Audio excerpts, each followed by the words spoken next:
Good evening, and welcome to our special budget workshop for September 9, 2021. I hope that everybody was able to enjoy their month of August, get some recharged energy in going forward, and everyone's adjusting to back to school and back to work and back to everything else. And as you can tell, unfortunately, we're also back to masks. And those of us who are in the boardroom are complying with the requirements that we have.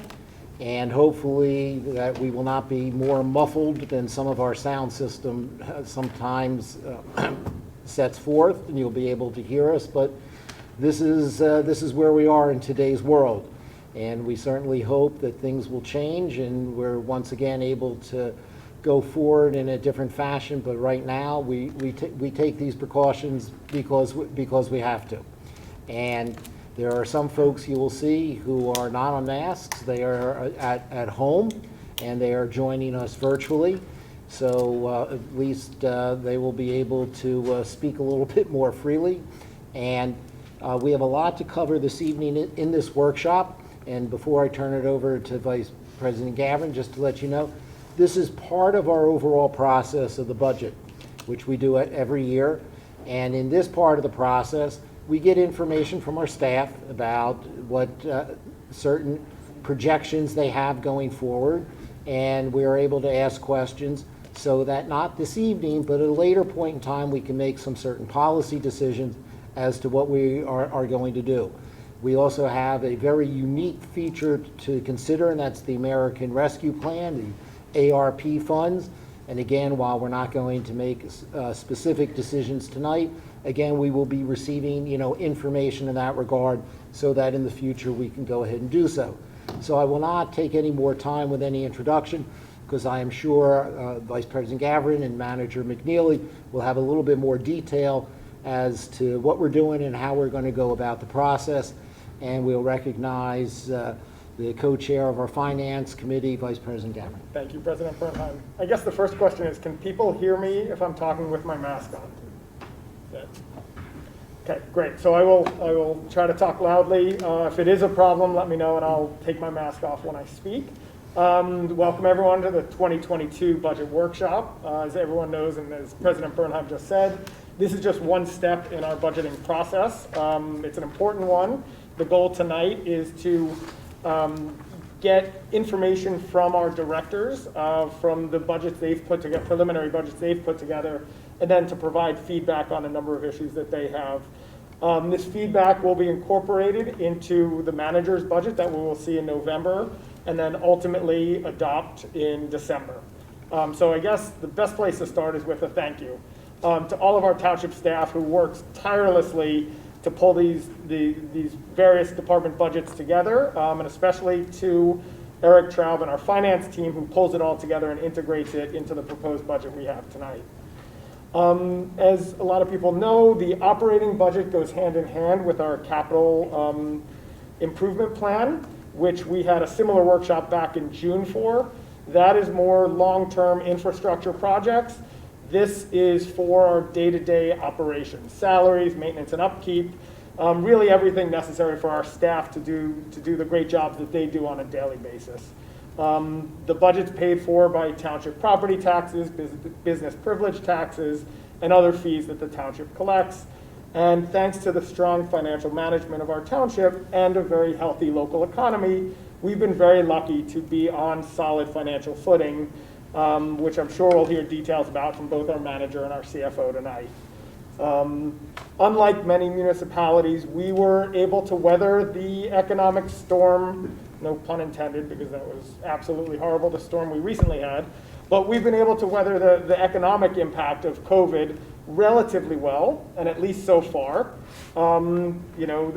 As we move forward, the only thing we're certain of is that there's going to be more uncertainty. We are not kind of through the woods yet, and we really don't know what's in store for our future. But my expectation is that we continue down the fiscally responsible path that we've been on so far, we will continue to be on strong financial footing moving forward.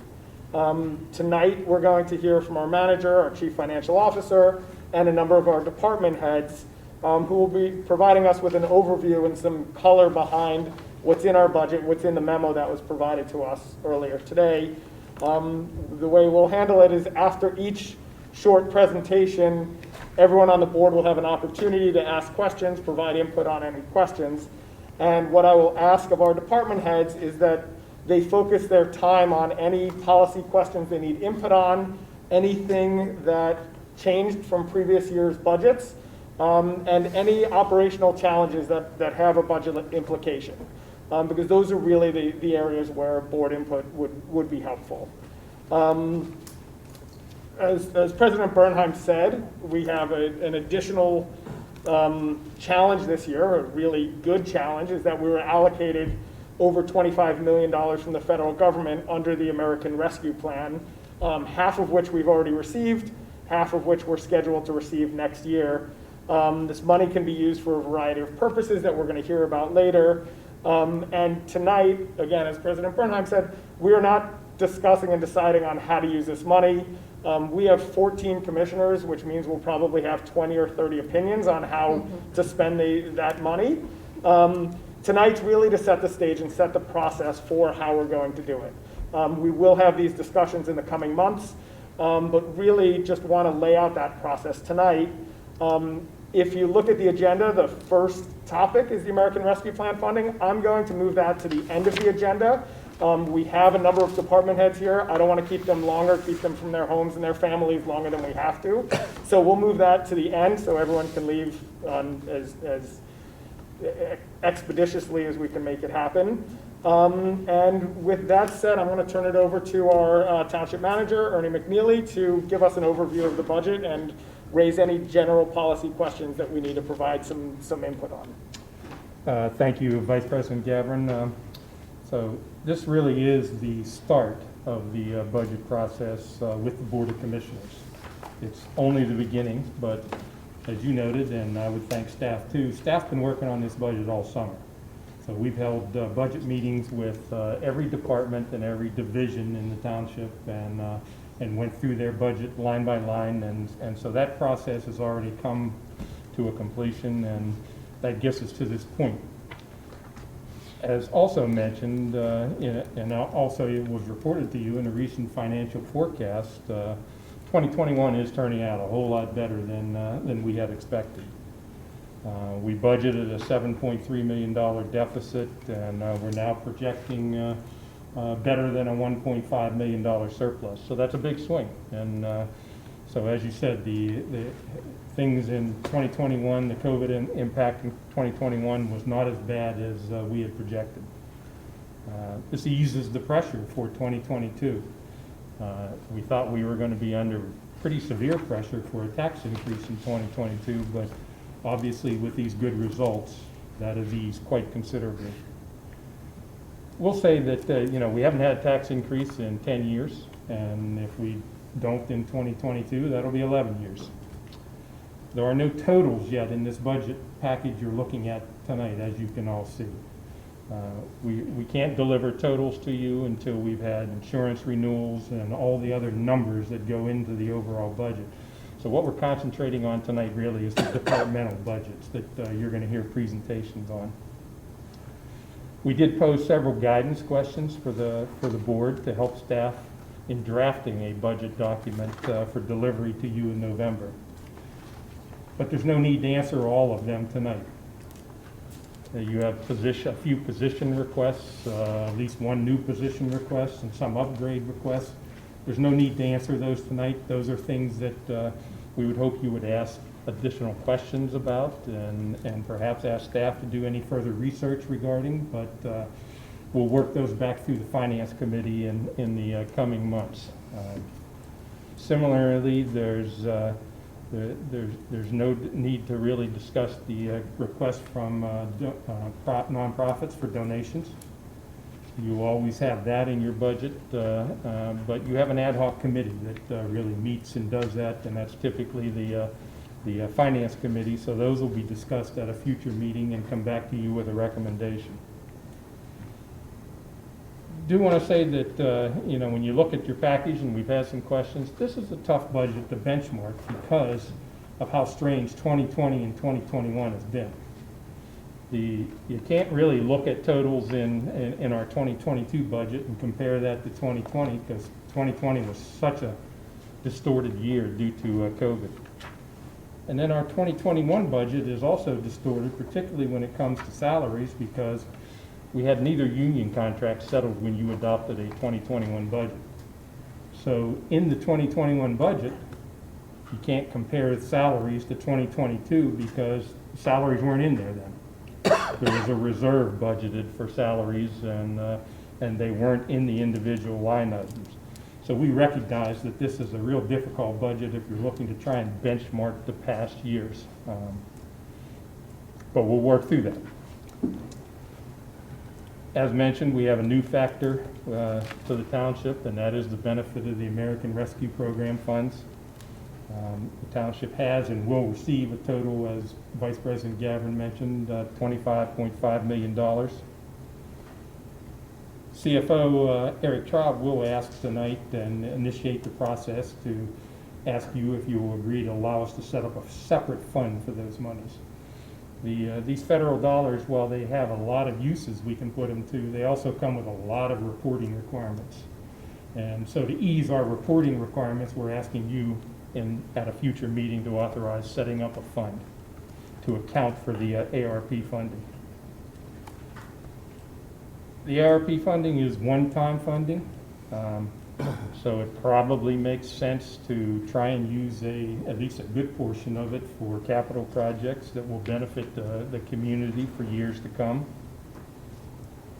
ARP funding decisions, as Vice President Gavin said, do not need to be made tonight. They can be left and probably should be left to our budget process that's coming. We'll adopt a budget and a CIP budget later this year. And both of those procedures have a well-established public input process. So there's some places that are having separate meetings to discuss and gather public input on our ARP funding. We don't need to do that. We have a process that incorporates an opportunity for public input. And that's our two budget adoption processes. The regulations aren't final yet for ARP. You know, they're still in a preliminary state. Eventually, Treasury will finalize them. We don't expect to see big changes, but that's another reason to perhaps not try and make all the decisions at this point on ARP funding.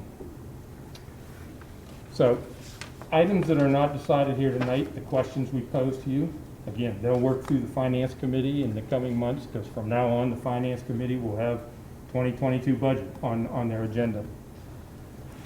The CFO and some of our department heads will make presentations tonight, and they've been asked to concentrate on new initiatives and major changes to their budget. And just remember, they don't budget the wages and benefits. You know, finance does. Those are things that are not in their control, so those questions kind of go to finance and to myself and the assistant manager. With that, I would say we'd be ready, Vice President Gavin, to let our CFO Eric Traub give us some information. If I can just second, I've received some emails that people are having difficulty hearing and understanding us as we speak because of the masks. Mr. Traub, you're far enough away from everybody. I think we're okay. We do that, and maybe when we speak, we'll take off our masks so people can hear us. I don't think we're running a health risk in doing that. All right, so I'm just going to add a little bit of color to some of the comments from the township manager, just in terms of some of the information that was in the manager's memo to the board in terms of the financial condition of the township. Remember, we've really been on a pendulum swinging from back and forth from 2019 into 2020, and we had a lot of gray clouds and gloomy days that we were looking at, and things have swung back. Now they could swing back the other way. You know, we'll have to see. So we're just going to have to kind of hold on as we ride this roller coaster. As a reminder, where we were when we talked in early August with kind of the half-year forecast is we were, again, projecting a very strong 2021, and 2022 was looking better than was originally projected. In terms of looking very preliminarily, we're only about 5 weeks later, but I feel like those 2021 numbers on expenditures, we're probably going to be within 300,000 to 400,000 of where we projected, which is about half of 1%. I feel like the 21 revenues are continuing to come in above expectations, so I think there's some upward growth there. On 22, though, we've seen some things which make us suggest that those numbers may not be as positive as originally forecast. And overall, very, very preliminarily from an expenditure perspective, we think we're going to be within the range that we had provided you for 2022. That's not going to be totally decided until we get through discussions on personnel matters, finalizing employee benefits with all of our insurance renewals and things of that nature. That's just a brief update on financials. But we are entering, we think we're going to close this year in a very strong financial position. We'll try to stay on schedule as we go through this, answer any questions the board might have. Please do give us those questions, so that way hopefully we can get some direction tonight where it's possible, and then on other things we can bring back to you everything you need to give us a decision through September and really early October, because after that early October Finance Committee meeting, we really do need to have all of the board's input as we go through the second half in October to prepare that proposed budget. The only other things I'll add on the ARP, there are lots of available uses. We did provide in that memo an appendix on all the available uses. And we'll talk later, and I'll kind of walk through the flow of funds that we provided in that memo and the rationale for kind of the staff recommendation around proceeding with a revenue loss approach to maintain flexibility for the board. We'll talk about that more later on tonight. But be happy to answer any kind of general questions, myself or the manager right now. Otherwise, I think we could skip right into departmental presentations. And I've arranged myself to be the lead off on that. All right, thank you, Mr. Traub. Are there any questions from the board? Commissioner Courtney. Thank you, Commissioner Gavin. Eric, earlier today, about an hour ago, I sent you some questions. Thank you for responding so quickly. The one I want to ask you about is the municipal cost index. Could you just educate me on exactly what that measures? So that's an index that's maintained by, I think it's the American City County. It's actually an aggregation of various CPI and PPI indices. So you had asked about, where that is so far this year. The latest data I have was on a 12-month basis. So if you compare April of this year to April of last year, it's up 7%, May to May, 8.3%, and 9.8% in June. The other commonly cited one is we look at as the CPI for the Philadelphia metropolitan area. The latest I have for that is June. I'm not sure if August is out yet, but as of June, the 12-month change is around 4.8% for the Philly metropolitan area. So they are staggeringly higher than they have been in the last 10 years when we've seen generally inflation below 1%. So basically, this June compared to last June, the costs of goods or cost of goods and services that the local government purchases are up 10%? I think it mainly focuses on goods. Is that correct, Manager McNeely? Yeah, it's a combination. It does take the CPI and then blends in the PPI, the Producer Price Index, and there's a third one, and I can't Look it up right now if you want to keep going.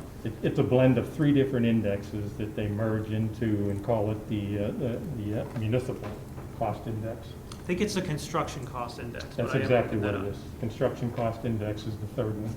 So, okay. So as of right now, it would be safe to say that everything we purchased costs 10% more than it did last year. I wouldn't say everything, but many things we've seen, especially if you want to talk to our Public Works Director later, things we've seen in parts and materials. And I would say the other thing we've seen is the cost isn't necessarily measured in the dollars you pay, but the time it takes for you to get them. Vehicles, it's been ridiculous how long it's taken to get vehicles as there's various supply issues. So those costs are measured in different ways. And you say that the CPI in Philly is up almost 5%, and that's sort of the cost to residents are up 5%. Yeah, and that's on an all categories basis. Okay. All right. Thank you. Thank you, Commissioner Courtney. Any other questions on the general budget introduction? Or comments? Nope. Oh, Commissioner Kramer. Will we have an opportunity to discuss the cap on aid to nonprofits as part of tonight's discussion? So, yeah, that was not part of the plan for tonight, because the Finance Committee is going to come back with a recommendation, and then that would be part of the next budget discussion. Because particularly in light of the questions that Commissioner Courtney asked and the answers to it, it would seem to me that after 7 years, that cap should be revisited. Okay, we will add that to what the Finance Committee will look at and discuss that when we kind of discuss that category as a whole. And Vice President Gabbard, Yep. the board does within its policy have the ability that even though there is that cap, you can exceed that on a one-time basis for whatever reason the board feels necessary. It's not something where we'd have to adopt a whole new policy or anything of that nature. So you do have some flexibility. Great, thank you. Any other questions or comments on the general budget? Seeing none, I will turn it back to you, Mr. Traub, for the finance and HR discussion. Yeah, so I'm going to talk about finance and HR pretty quickly. And again, kind of a global comment, kind of to reiterate what Manager McNeely said, is it's difficult, some of the comparisons, because you could have a new employee that, say, was hired in early 2019. They didn't receive any salary increase in 2020, but in 2021, they might have received a step increase. They didn't have any salary increase budgeted in the 21 budget, and then they've gotten another step increase in late 21, and they'll have another step increase in 2022. So you're going to see these variations in salary. So, again, we accounted for that. We had over $1 million kind of reserve that was in our non-departmental section. That's not a part of this budget here because that budget is one of the very last ones that we finalize because we take some of the information from these meetings and subsequent meetings to finalize that budget. So what you're going to see when you look at an overall budget is you're going to see that section of the budget is going to decrease this year because some of the other areas are increasing. So a lot of myself and some of the other department directors, when they talk to you about budgeted increases, they'll tell you, here's the total, but also net of salaries and benefits, here's the percentage increase as well. So looking quickly at finance, one of our main goals really is working on the American Rescue Plan. It really is a very large endeavor. I don't know how many webinars myself and Mr. Weldy have attended this year. The reporting, that everything goes along with it. It is something that's going to take up a lot of our time. Otherwise, a lot of our sort of annual or standard goals with an aim to continue progress on issues like online and e-payments and things of that nature. Some of those things we've really had to delay due to COVID, due to staffing constraints and just time constraints as we've dealt with everything else. From a numbers perspective for finance, an overall preliminary 2022 budget of $2.4 million. That's about $90,000 or 3.9% higher than the 21 EA, about $105,000 or 4.5% higher than the 21 budget. Really all due to those salary increases, and really we're actually next week we'll return to full staffing in the finance department for the first time in about 17 months. Excluding salaries and benefits, the 2022 preliminary budget is about $5,000 more than the 21 EA and about $30,000 more than the 21 budget. So overall, very limited changes. ARP is going to take up a lot of our time as we go through the next 3 years, and a lot of our focus. The other thing I always talk about in terms of the finance budget is debt service. So 2021 numbers, overall debt service that was budgeted, $11.9 million. That's projected to be down to 11.6 in 2022. Same thing with the general fund, 9.8 million in 21, down about 300,000 to about 9.5. And then the sanitary sewer fund down about 100,000, coming in about 2 million in 2022. So that's as a result of not issuing any debt this year. We are anticipating at this point that there probably will be some early 2022 debt issuance. We might combine that with a couple of refunding opportunities we have. One is a very small refunding, doesn't make sense to do if we're doing unless we're doing it in combination with another deal. Another one is a little bit more sizable, and still generally right now, both make a lot of financial sense. And a lot of our CIP and future budget discussions will drive a lot of those discussions through the next couple of months. That's basically what I have for finance. I'll pause to see if there's any questions. Any commissioners have any questions or comments? Keep going. All right, so I'm going to speak about HR, and our Director of Human Resources is also here if you have specific questions that we need to bring her in on. So goals within HR, one is working on a new employee application software. This hopefully will make the application and onboarding process much more efficient and take hopefully less manual staff time. We also have several goals related to updating various trainings and policies. A lot of those things have been delayed due to COVID because HR is responsible for doing contact tracing and massive communications about each and everything that goes along with working through a pandemic, whether it's masks or this or that. And then we have labor negotiations with both unions that are on the docket for next year. You're going to see significant increases in this budget this year, and that's due to a proposed compensation classification study, which would be done by an outside consultant. The overall budget in HR is about $708,000 in the preliminary 2022. That's about $108,000 or 18% higher than the 21 EA, and $110,000 or 18.4% higher than the 21 budget. If you remove the professional technical services line item that you see in your materials, those changes are $24,000 over the 21 EA and $31,000 over the 21 budget. So that's the vast majority of where the change is. And the reason for that is we have a 20-plus-year-old compensation and classification system. Literally, it was done before people were really using computers probably at their desks here, or at least many people. It really is in need of updating. It's outdated. We've budgeted preliminarily in the professional technical services $80,000. We do not know what a final cost would be, but that's kind of our best initial estimate. But we do believe that's very much needed. I think the manager has talked with some board members about that as well. That's kind of the one major policy item that we're looking for, a green light or a red light on. Otherwise, the HR budget is really focused on core responsibilities and trying to help all the other departments have the staffing they need in place to deliver services to residents. And I'll pause there. Great. Thank you, Mr. Trout. Are there any board comments or questions? Yeah.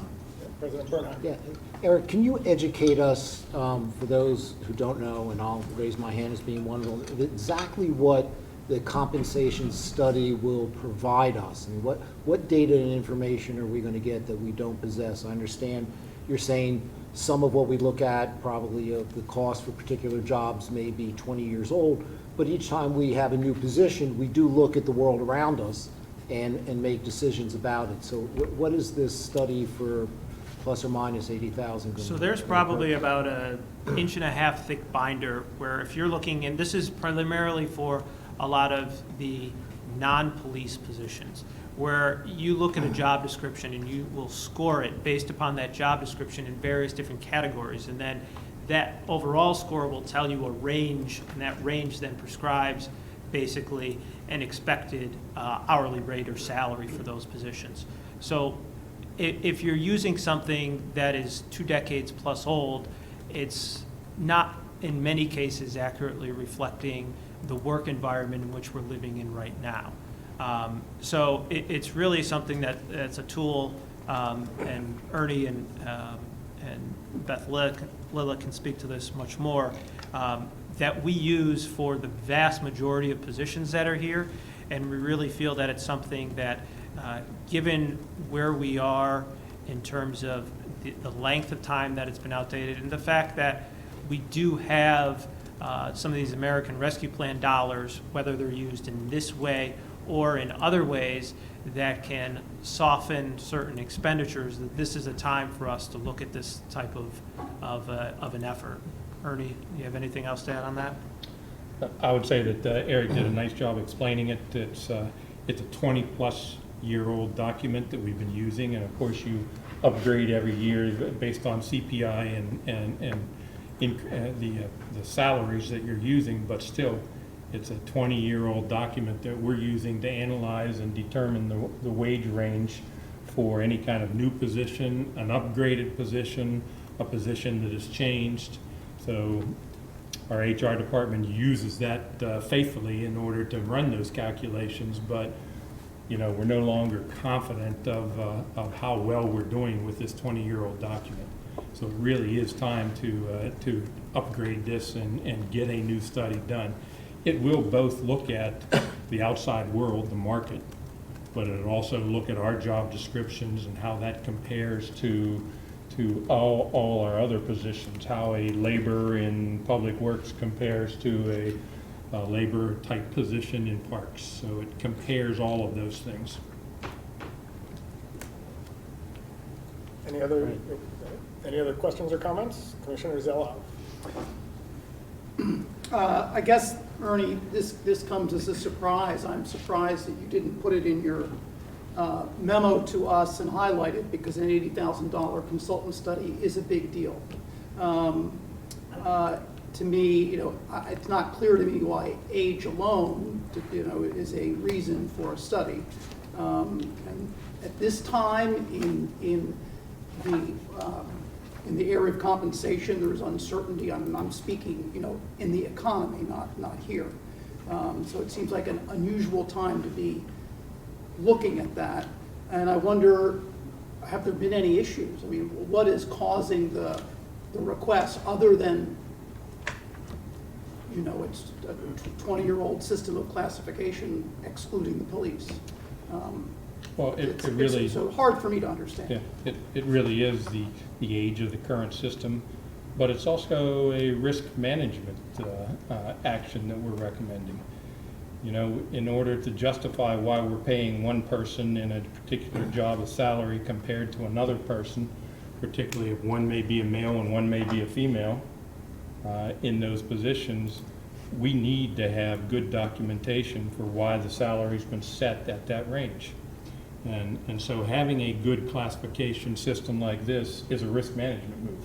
So it's not something you want to have to do too frequently, but we've let it go for over 20 years, and it really is time to update. All right. Any other questions, or Commissioner Churchill? Thank you.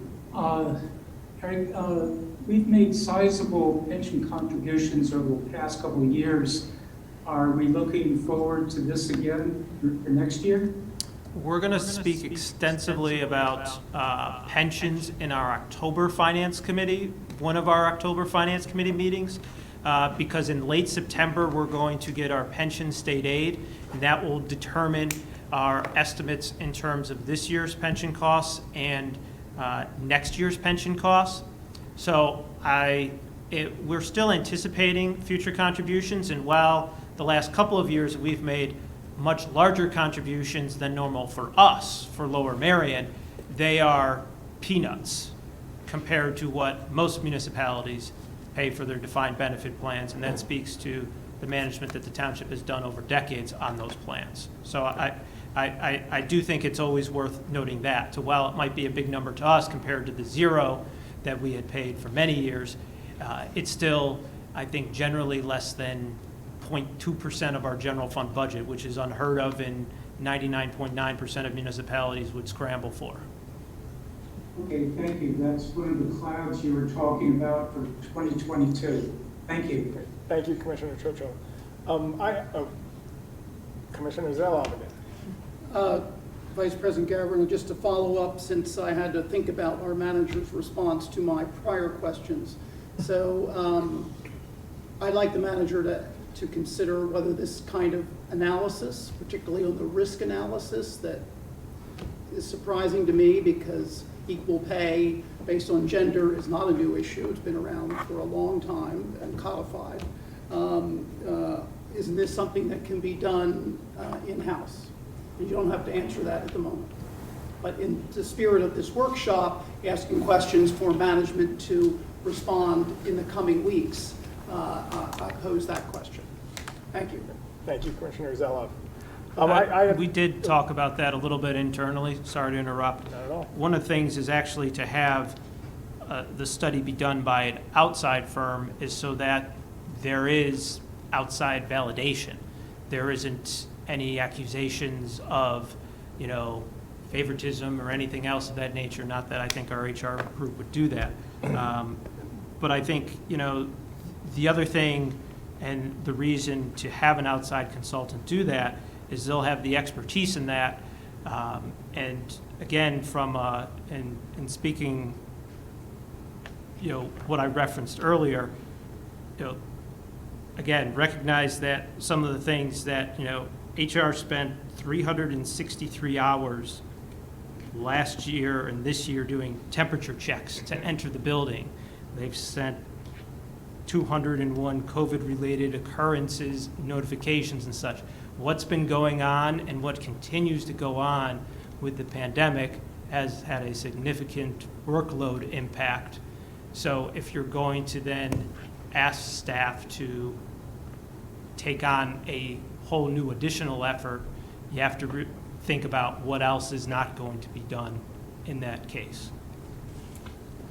Which, if I may, and I don't mean to make this a quick dialogue, that's a two-edged sword. On the one hand, it supports what you're saying, why it may be done. On the other, it supports what Commissioner Zeloff just said. Do we do it now? Because everybody has different requirements on their work plate due to the pandemic, which evidenced by the fact that we're still wearing masks. We don't know how long that will be. So we could be I doing understand. the same thing next year. Right, yeah, right. Well, it could be, and hopefully not. Yes. But, yeah, I appreciate the point. Similarly, I have a question on that compensation classification study. I'm a little surprised to hear that that we use that so extensively to figure out salaries. I mean, we're a well-established organization. We have a great HR department. I think I would imagine that we pretty much know, and I think we pay our employees relatively well and fair, within the market. I understand it from a risk issue, although I don't think we have huge risks. So is it really extensively used when we're figuring out compensation if we bring in a new employee to fill a role where somebody left, or are we essentially basing it off what the person who left and what we know about the role and what our HR experts know about It depends on the situation. So if you have a highway maintainer too, and somebody leaves or retires, and you're having a new highway maintainer too, are you going to that CCS? No. But if you have a new position come up, or someone has a request for an updated position, or someone has a request for an upgraded position, or someone feels that their compensation is not matching the job that they're doing, in all of those situations, you're going back to the CCS usually. I'm getting a nod that I'm accurately representing that. So. And that makes sense. I don't know how often that happens. Looking at this budget, there's one new position proposed. There's two upgrades. I'm sure there's a few people a year who say I'm underpaid and I should be paid more. If we didn't do this study this year, what's the downside? Is it a ton more work? I mean, I just don't know the world of our HR team. So if we don't do this, are we putting a huge burden on our HR team? Or is it like, yeah, we could put it off until after the pandemic when things are more certain and we have a little more stability? I'd have to defer to Ernie, or if Beth wants to come up and talk about that. I mean, could it be deferred a year? It's been 20 years, so it likely could. The one aspect I would push off on is actually having, with a lot of the consultant activities we do, you hire outside professionals because they're experienced in their work and to avoid any either perceived, real, or inherent biases. So if it's not done now, and if it's chosen to be done at a later point beyond 2022, it's still something that likely has to be done through an outside firm. Right. I just would make that. And I absolutely agree. If we do it, it should be done by an outside firm. I think that makes a lot of sense, all of the reasons you gave for that. I just don't know if we need to do that right now, and you'd know that a lot better than any of us would. I would say it's been used more frequently lately. I mean, we have positions, people that have been here 20 years, and they leave and they're the sole person in that position. When they're leaving, we're relooking at what is that job. Is that job the same thing as what the description was from 20 years ago? And we revise that, and we then look at the CCS compensation classification system, which is really outdated, and it's kind of hard to navigate that in comparison to what the job really is, because so much of the language or the skill set and whatever in that book is so old. So it just becomes difficult to navigate, a lot of back and forth between myself and whatever the department head is to figure out where does this fit. So we have been using it more frequently in the last few years than before. Okay, great, thank you, that's helpful. Does anyone else, Commissioner Kramer?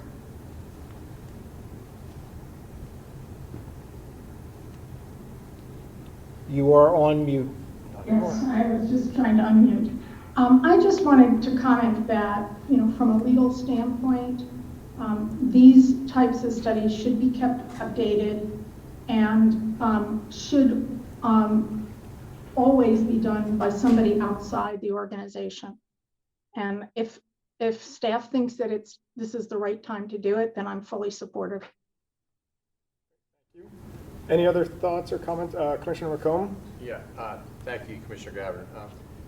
I agree with Commissioner Kramer. I don't think there's an immediate need in terms of knowing salary basis for hiring or retention, that it's like an insurance policy.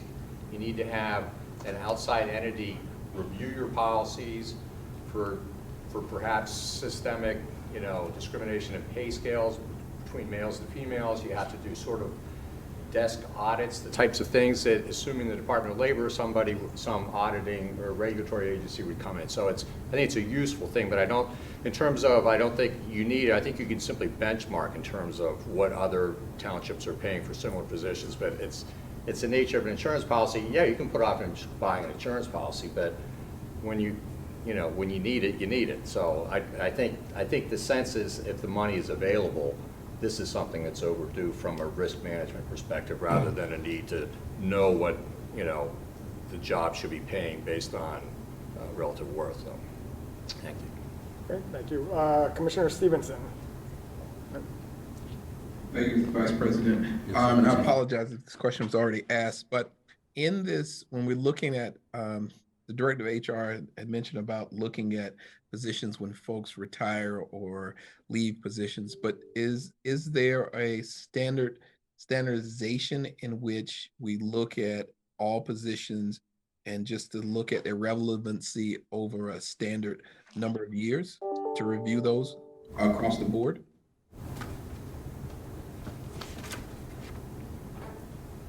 Most positions fall within a union, so they have a wage schedule that we're following, and that we're applying increases to in accordance with whatever is bargained.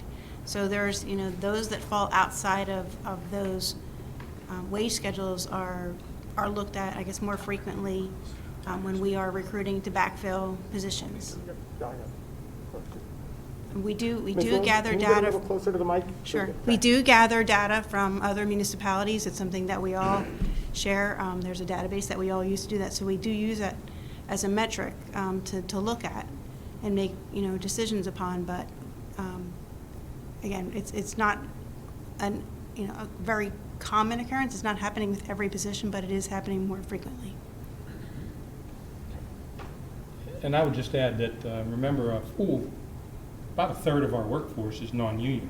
So as Beth said, while we typically will look at a union contract, and that's what sets the wage rate, but a third of our workforce is non-union. So we're essentially using that classification system to analyze those jobs and determine if we're paying the right rate. And in many cases, as Beth said, we have somebody that's been in the job for 20 or 30 years.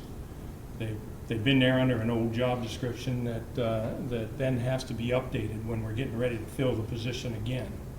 And so we are looking at it as we fill positions. Thank you. Commissioner O'Neill.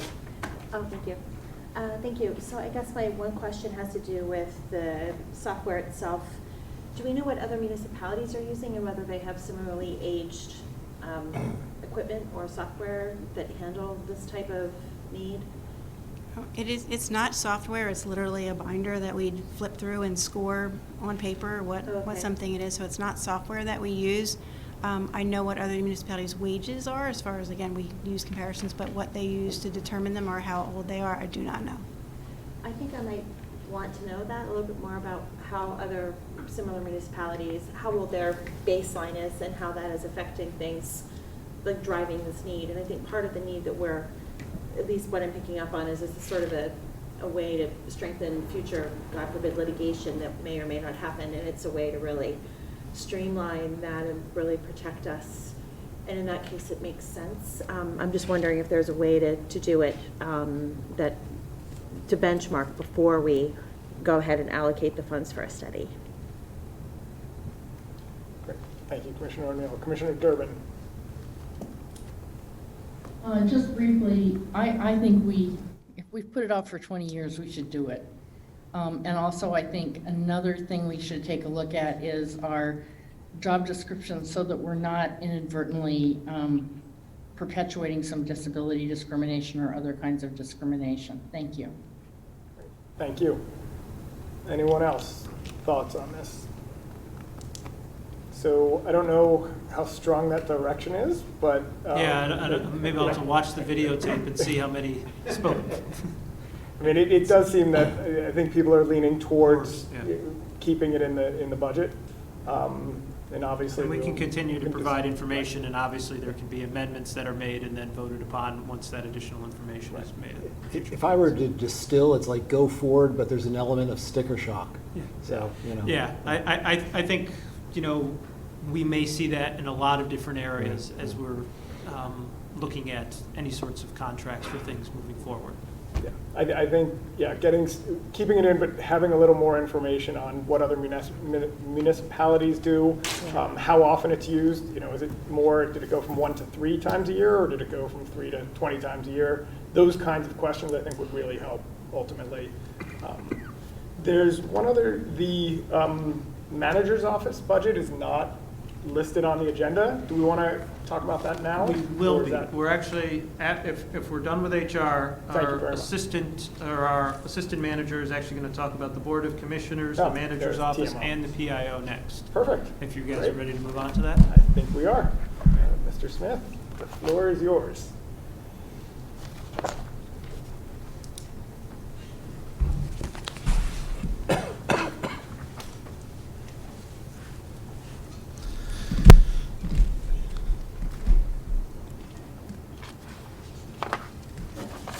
Thank you. We'll start with the Board of Commissioners, if that's okay. Some of the notable goals highlighted by the Township Secretary are investigating the feasibility of recording advisory board meetings for future viewing, and working with Township staff to standardize advisory board agendas across the organization. With regard to the number, the total 2022 budget request is $257,929, which is an increase of $15,795 or 6.5% from the 2021 EA, and an increase of $5,423 or 2.2% from the 2021 approved budget. I just wanted to highlight the 2021 EA, as you can see, is down a bit.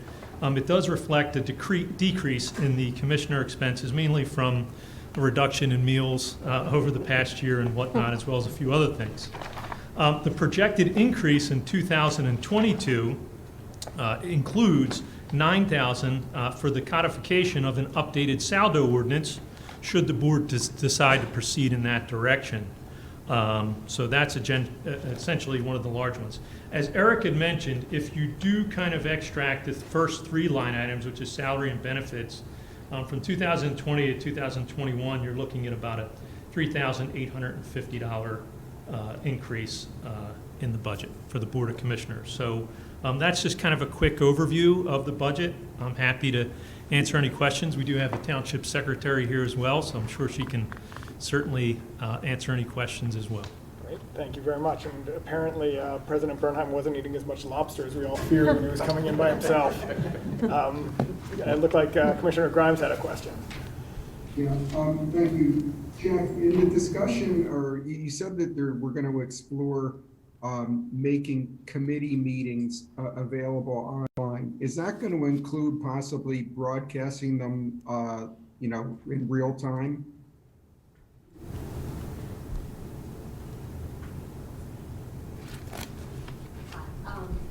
will not, however, move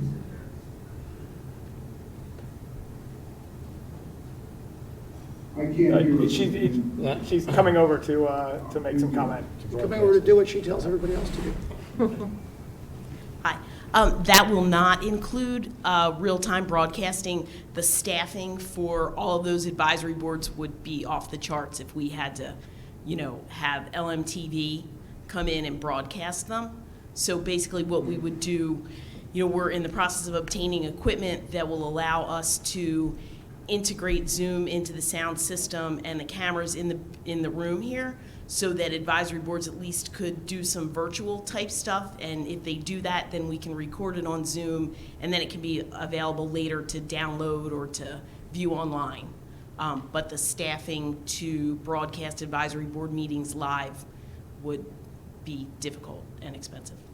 Yeah, I would just comment, and I certainly don't know anything personally about the cost, so I take you, Jody, for at your word for what you just said.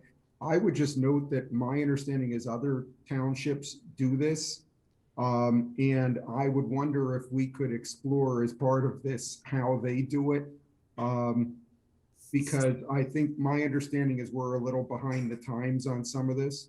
So I did, when that came up at one of the committee meetings, I did do some preliminary investigation.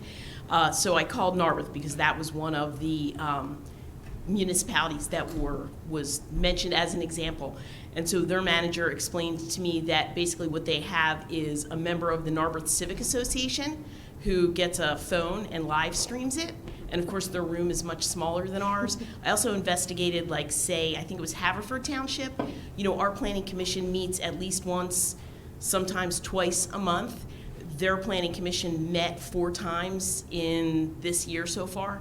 So they don't, although they're out there saying, oh yeah, they're doing this, they don't have the number of advisory boards that we do or the number of meetings that we have. Yeah. Okay, yeah, fair enough, and I would think your characterization of how Narberth's Planning Commission does it, having seen it, is very accurate. It looks like someone is doing it by hand. Right. But yeah, thank you for the answer. I'm hoping that as time goes on, this technology will become more friendlier to use, so we wouldn't have to use so much staff to make some of this available. But I respect that may not be feasible now. So thank you, Jody. Sure, and yeah. it would be online. It wouldn't be on LMTV. Yeah, thank you. Great, thank you, Commissioner Grimes. Any other questions on this category before we move to the manager's office? Commissioner Churchill. Yes, thank you. I really appreciate and support the idea that the more transparency that we have in government is good, and this kind of leadership, I would hope, would also transfer to the school district. So, thank you. Thank you. I think we are moving on to the manager's office.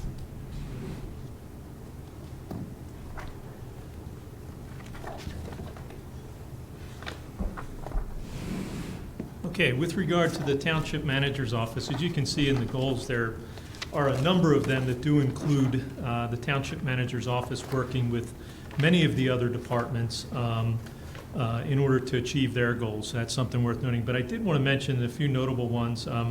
Eric had mentioned one of them earlier under HR, but the commencement of negotiations on a new collective bargaining agreement with the Workers Association, the FOP, will take place next year as well. And the other one is incorporate the new sustainability manager position into all township operations, which has been started this year, and I think that it's something that will continue in 2022 as well. With regard to the numbers, the total 2022 budget request is $985,348, which is an increase of $105,769, or 12%, from the 2021 EA, and an increase of $48,419, or 5.1%, from the 2021 approved budget. With regard to the EA in 2020 fund, it does reflect a reduction in salaries in that the sustainability manager had started a little bit later than anticipated originally. And the other one is the reduction of staff training and specifically travel during COVID. So we did see those numbers dip a bit. As far as the projected increase in 2022, the biggest item there is that reflects the hiring of a consultant to conduct a citizen survey. The National Community Survey, or the NCS, was last conducted in 2016 and was budgeted in 2020 but delayed due to COVID. So that is proposed at a budget of $30,000, and it's something that would happen in 2022 if the board elects to keep that in there. As far as mentioned earlier, if you take away the first three lines of salary and benefits, overall it's an increase of $24,805 or 3.2% in 2022 in the budget. And that, again, is just a quick overview of the township manager's budget, and we're happy to answer any questions you may have. Okay, thank you. Any questions or comments? I have a question or a comment. The citizen survey, well, I think it is important. Doing it in the middle of COVID seems like it may not be the right time to do it. We are under exceptional circumstances. It's not, if we do it, would everything have an asterisk next to it anyway? Do you have a feeling on whether it makes, is there a necessity to do it now or wait till things? I think it's a good question. I think some of the other municipalities and cities that have done the NCS study actually do it more frequently than a 5-year period. However, your point's well made that it is during the pandemic. So I think that one of the things to think about is, if nothing else, including it as a placeholder, and then we can kind of take a look. I don't know that if there's some concern we have to jump right in the first quarter, but there might be an opportunity to kind of take a look at that. One of the nice features of this, well, a couple of the nice features, is that you're able to, obviously they'll provide a number of questions and benchmark the data, but then also one of the nice features is we can come up with essentially customized questions, whether it be related to the environment or police services, trash, whatever the case may be. So that's one of the things that is nice. I think that the thought at least was including it because it was budgeted and approved in the 20 budget, and it was kind of deferred. And so I think the thought process is let's get it in for 2020, and then certainly none of us really know exactly where things are going to be, but by the same token, if it's something that's in the budget and we think the time is right, then maybe we can proceed accordingly. I mean, my personal opinion would be, even if, God willing, we're out of, we're back to normal-ish by the spring, which would be wonderful. Still, giving some time to get back to normal. I can't see a way that we do this in 2022 where it makes sense. But that's 1 out of 14 opinions. If anyone else has comments or thoughts, now's the time. Commissioner McKeon? Yeah, you can make that 2 out of 14. I just think it's, if you conduct a survey during abnormal times, if anything, you're getting bad data, which is really not helpful at all and can put things in the wrong direction. So I certainly favor pushing this back another year at least. Commissioner Zello? Well, let's make it 3 for 3. I think that we have a very good survey that goes on every day, all the time, and we have 14 surveyors. I mean, the feedback and the engagement of the 14 commissioners who serve their wards with great diligence is a remarkable source of information that we feed back to our staff all the time. And I don't recall what we did with the 2016 data. Maybe our manager can refresh our memories at some point, but I certainly agree that now is not the time to do it, nor next year. But I'm raising a broader issue as to whether, given the number of commissioners in this township, that we all serve a ward, not township-wide, and that we engage with more civic associations than exist in most other communities, we get a lot of feedback. And I'm not sure that we're going to get different feedback by conducting a survey. Thank you, Commissioner Zello. Manager McNeely, any response on that? I would just say a couple things. One is, of course, the way things look right now, we may be living with COVID for how many years into the future. So I don't know that we see that there's an end date when it will be the greatest time to go ahead and conduct a a citizen satisfaction survey. We did it in 2016 and we learned some things, but we did it because it's the only way that we have an unbiased sort of method to determine how well we're doing in government. Indeed, commissioners hear from people, or you hear from the people who have issues or regularly give you feedback. We hear from folks here in the administration, but we hear from the same folks who like to express their opinions. What we never hear from is the great number of citizens out there who are leading their daily lives and aren't speaking to any of us. So I think the 2016 survey was good for us because we learned areas where citizens thought we were doing really good jobs, and we learned some areas where citizens thought we had some need for improvement. As Eric said, or as Jeff said, many places do it every couple years because the usefulness to see is how have you done? Have you gotten any better at what you're doing? You know, certainly if the board doesn't feel it's time, this can be postponed, but it really is the only unbiased way we get to gather real information about how well we're doing in government. Great, thank you, Manager McNeely. Commissioner Kramer. I have sort of the opposite reaction on timing. It seems to me that during COVID, with all the difficulties, is the perfect time to try to get some feedback because we are working under difficult circumstances, and the needs of the residents may be a little bit different than we recognize. And this is a great opportunity to see how well we're meeting the current needs of our residents during these difficult times. Thank you. Other thoughts? As of now, what I'm hearing, it looks like the majority is saying don't do it, but it's only a few people who've chimed in so far. You know, I'll leave it at that. President Bernheim? Yeah, I was going to say, again, this may also be something that's a cost issue. There is clearly a benefit of doing it, and I think that Commissioner Kramer makes a really very valid point that even doing it now, we have to recognize the world in which we live. And as Manager McNeely said, I hope he's wrong, this could be the world for a period of time longer than any of us would like. So maybe if we got some information as to what that cost value is, whether there's certain question marks, because I think there's some areas we know. Some of the things that we've done which have been outstanding during the pandemic. I think many people would say that we have not missed a beat with some of the services that we've had. Everyone's trash has been picked up, the roads have been taken care of. The work that was done by Public Works has been, quite spectacular. And very few people know how they had to juggle with people being out because of COVID, this, that, or the other.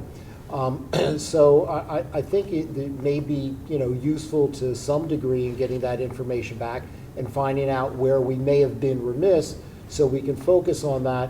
But we're a fairly cost-driven group of individuals, so maybe we can find out, what those dollars would be so we know how they're being spent. That would, help this decision. So I wouldn't erase it yet, Vice President Gavin, but maybe Jeff, you can come back to us and let us know that. Okay. And the other, if we are going to come back with more information, if we can also find out what did we do coming out of the 2016 survey? How did, what did that change? Okay.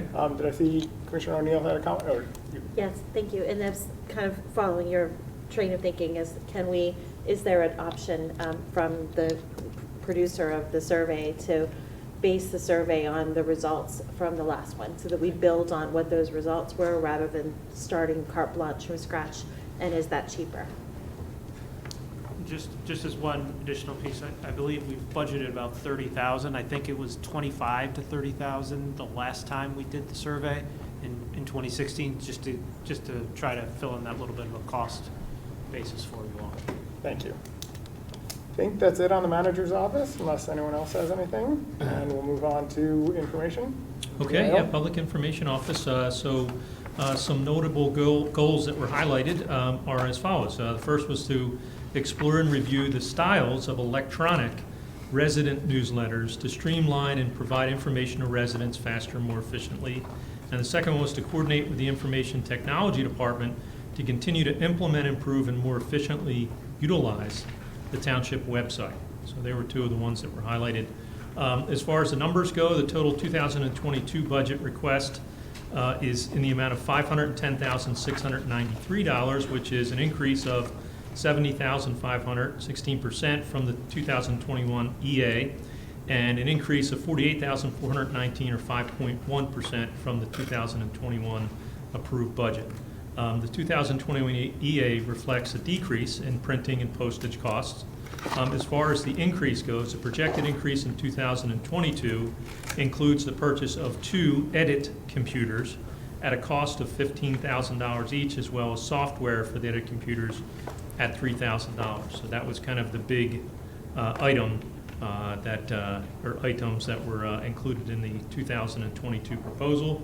As mentioned, if we were to remove the 3 salary and benefit line items, it is a increase of $5,870 or 0.3% increase. So with regard to those computers, my understanding is that it would essentially be an updated version of what they already have, and it would allow the editing component for them to be a little bit more efficient and a little bit more up to date on those. So that's I would say the largest request in the Public Information Office budget. That's a quick overview of it, and again, I would be happy to answer any questions you may have. I know I for one would like more information for next time. What does that mean? A little more efficient, a little more updated from last year, from 20 years ago? Getting some information on what that means specifically. Any other questions or comments? Seeing none, we'll move on to IT. All right, so Mr. Weldy is going to join us. He's going to be your MC for IT, parking services, and libraries, and the representative department heads will be available for any specific questions. Welcome, Mr. Weldy.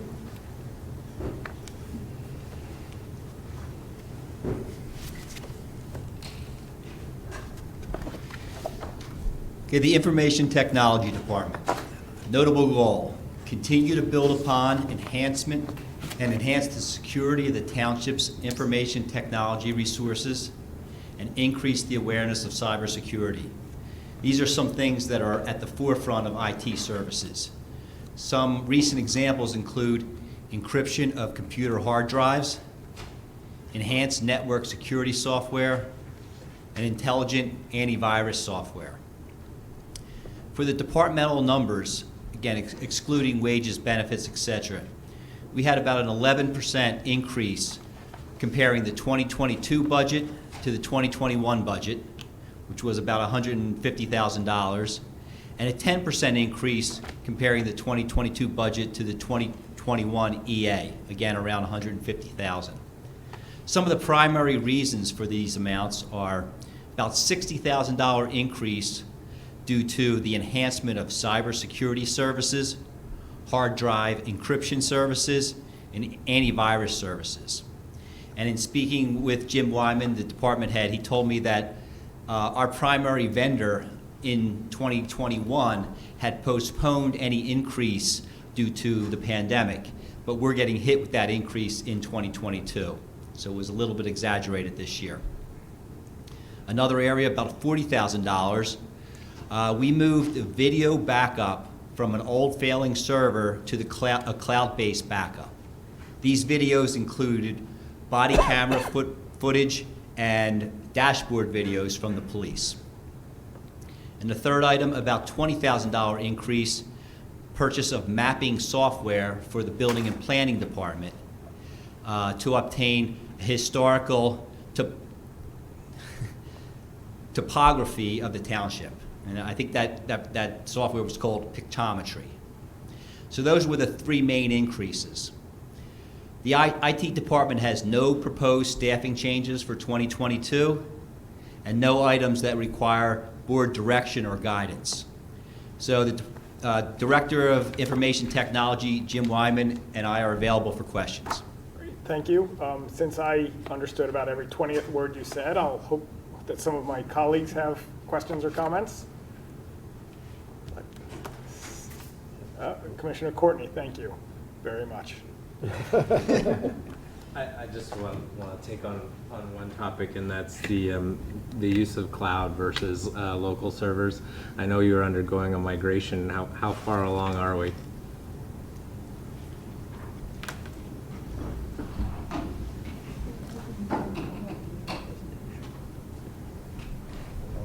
Commissioner, we're down to the final three. If you could speak up a little louder and into the mic. Sorry.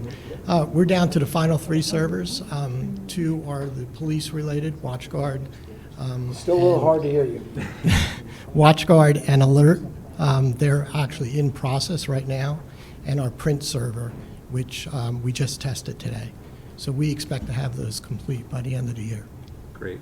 And then this year we saw a few sort of high-profile security attacks against local governments. We had some conversations over email. Have there been any costs, or do we foresee any ongoing costs around the security and making sure that we don't fall prey to one of those attacks?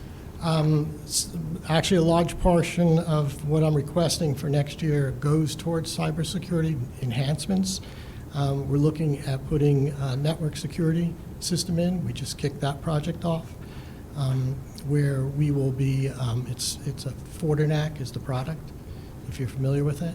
So we can actually see, get visibility into what's trying to access our network. We're also looking at putting full EDR-based antivirus in next year and replacing our older antivirus. One of the topics that's sort of near and dear to my heart is being able to use video conferences in here for everyone. I'm not sure if that's your department or if that's public information. It's primarily public information, but we support them as much as we can. Okay, I've noticed that when we have video conferences with staff, we're using Microsoft Teams, but in here we're using Zoom. Why do we have both? That's up to the public information. I don't know why they, or the secretary, I don't know why they would want to use both. They're both available. We did segment your network for security reasons. We put a new switch in underneath the DAS, and it is fully segmented from the rest of the township's network. So they'll get us, but not you. That's good. Okay. I don't know what you're bringing in, unfortunately. It's not my pieces of equipment. It's not running my antivirus software. I wouldn't trust my computer either. I can answer that. Sure, thank you. Commissioner Courtney, one other thing that as a hook, anything with cybersecurity is generally allowable to be reimbursed with ARP dollars moving forward over the next 3-year period as well. So. That's great. That's good to know. So basically, the reason that we're using Zoom is that it's more universally accessible to people, where, not everybody has Office Teams. Like if you don't have Microsoft Office, then you don't have Teams, and there are a lot of people home users that don't. So Zoom, we feel, is more universally available. I'm sorry I didn't ask this before, but in terms of the upgrades we're doing in here to make video conferencing easier, I assume it was easier to do that with Zoom than with Teams? It actually will work with, I think, anything. Okay. So it's basically going to integrate that camera in the back into the system, and that will be the video conferencing window. And so we just, again, use Zoom because it seems to be more universally accessible. Mm-hmm. But, I think that if we did a Teams meeting, they could also use it with Teams. It's not exclusive to Zoom. It's just the equipment in the room. Like, we could use the sound system that we're using now with any video conferencing. Great. Thank you. Does that help? Appreciate it. Yes, thank you. Does that mean once it's set up, then we won't have individual laptops? Correct. Right. Yes. So like nobody will be able to get back into my laptop and get all my emails and send everybody on the board that my requests for money unless again? Unless you want okay. them to. All right. It will actually, so during our meetings, because we do have LMTV staff, that camera will be able to move. And so if you are speaking, it will zoom in on you. They can pan the whole room. When the advisory boards are using it, as long as it works okay for us, it will just be a shot of the entire room. But they will be able to have virtual participation. Right, and then members of the public will then have access to it, albeit one of those individual close-ups, but Exactly. And we won't have that staffing issue that you referenced earlier. Correct. Of having to pay people to be here to do that. Right. Excellent. Okay. Thank you. So President Burnham, have you collected much money so far? Yeah, you don't want those iTunes gift cards from Commissioner Churchill. So before we move on to Commissioner O'Neill, Commissioner Corney, any recommendations or thoughts based on those questions? I think it's great that we're migrating to the cloud and almost done. I think that is going to be more secure and more tolerant to any sort of failures. I do think we should, it's a worthwhile expense for the cybersecurity, and it's great to hear that ARP can cover it. I think that's a good spot to spend that so we don't end up getting held for ransom like some other municipalities have. The questions regarding Zoom versus Teams is really just one around efficiencies. I know we're a Microsoft Office shop and they do make that available, and there is not widely used, but they do make it free for anyone who has to participate in a Teams conference. But from my perspective, Zoom is more ubiquitous and much easier for anyone to use, so I think we should probably stick with it for the public's sake. Thank you. Commissioner O'Neill. Oh, thank you. Thank you. I was happy to, one of the questions I had to do with cybersecurity, so I'm happy that the majority of the conversation dealt with those, kind of plugging those holes a little bit, and that's great. To take it a step further, this goes more granular, and I'm just not sure how to, whether it's, again, if it's public information or IT, or I feel like the website is, I know it's recently revised in terms of the technical aspects to using it and the way it's developed behind the scenes. From an end user perspective or for the public to get to it or to kind of drill through things, how would a member of the public bring forward recommendations to streamline some areas of our website so that it's a little easier to use? And I have so many recommendations along those lines, and I have talked to several other commissioners about it. I'm just not sure how to compartmentalize, whether it's the committee through telecommunications, we've added to an agenda, but that of course wouldn't be free. So I'd be curious about how the maintenance of websites and how that is factored into your budget. Our current website is 5 years old, believe it or not. It was refreshed 5 years ago, and it's due for a new one, a new refresh. We're currently in discussion with myself and Lori from the PIO on doing that with our vendor, and we're working on some price negotiations for that. Okay, and is that budgeted in your budget? It is not right now. Well, the cost for the website is budgeted, but not for the refresh. Not for the refresh. So there would probably be, for year one, there would be at least a one-time fee to do that, to contribute to that. I would like to see if we could add it. I would be curious to see what it would cost. Not that we would necessarily move forward with it, but it is it's an important cleanup, I think, that needs to happen. We have agendas going back to 2015 that it's not what you want to get first. You want to get last week's. And we have already started those conversations with Lori, and I did just get revised numbers from the vendor today. I just haven't passed them on to Mr. McNeil yet for consideration. Great. Thank you. I appreciate the information. And thank you, Commissioner O'Neill. Commissioner Zillow. Thanks, Vice President Gavin. Jim, did I hear correctly from Chris that included is in your proposed budget is $40,000 in backup capacity, primarily for video from body-worn cameras from the police department? That's correct. Was that anticipated? We were... and Jim, I have to ask you to speak closer because I'm struggling to hear you. We definitely have been looking at that for the past year. We were originally going to look at moving the existing server to a hosted site and then doing the backup on their servers with the rest of our servers that we migrated to the vendor that provides that service for us. Unfortunately, the storage charges that they wanted to give us, or charge us, I should say, was just way out of line. So we actually reverted and looked at the vendor who was actually providing the body cams. It's what they do. They provide cloud-based hosted services for municipalities all over the country, including like Houston and LA, some very large ones as well. In that case, they practically give the storage away. I'm sorry, say that again? They practically give the cost of the storage away. They make the money on the licensing fees. So it turned out to be a cheaper alternative. So the original approach had a cost that wasn't anticipated? Is that what you're saying? was, yes. Because when we went through the body-worn camera discussion and approval a year or two ago, When we were talking we did about- not, I don't recall that there would be additional costs for storage. We were talking in terms of the discussion and funding for moving all of the servers to the hosted environment. That was one of them. So I'm still not following it. This was anticipated or not? It was, It was? yes. Okay, thank you. Sorry. Thank you. Any other questions on the IT fund? Commissioner Churchill? Thank you. I've asked this question before. I'm sure you have a protocol when and if you are, Laura Marion is hacked. Do you have an annual or exercise that goes through to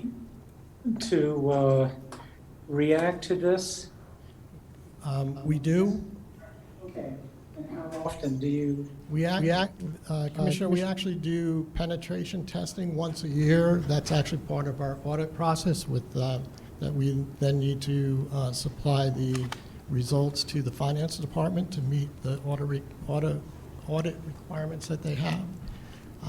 And we have a plan in place with the vendor that primarily supplies our security operations and backups.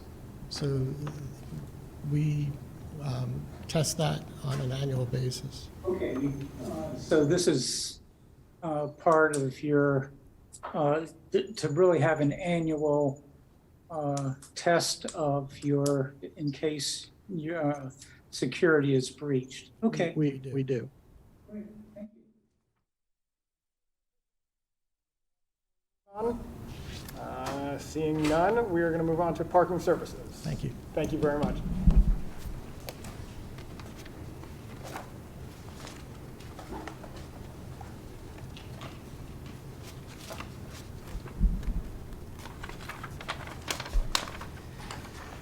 In parking, about 90% of the budget relates to wages, benefits, personnel costs.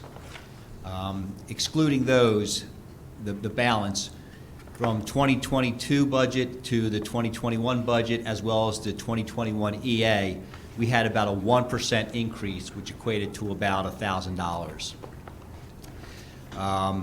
Parking has no proposed staffing changes, except for the continued recruitment efforts for a director of parking, and there are no items that require the board direction or guidance. Captain Frank Thomas from the Police Department has been assisting the Parking Services Department during this search for the new director, and Captain Thomas is available along with I with any questions. Great, thank you very much. Any questions or comments? Commissioner Courtney. Thank you, Vice President Gavin. This isn't necessarily a budget-related question, but I'll pose it as one. I can think of at least 2 spots in the 5th Ward where parking enforcement is a problem. I asked about enforcement, and there's a large number of tickets written over the last 12 months, and yet still it's not doing anything. I'm wondering if there's anything we could do to increase the enforcement. Do we need to start towing people's cars? And is there anything we need to budget for? Should we add heads? Should we add resources to make parking enforcement a higher priority?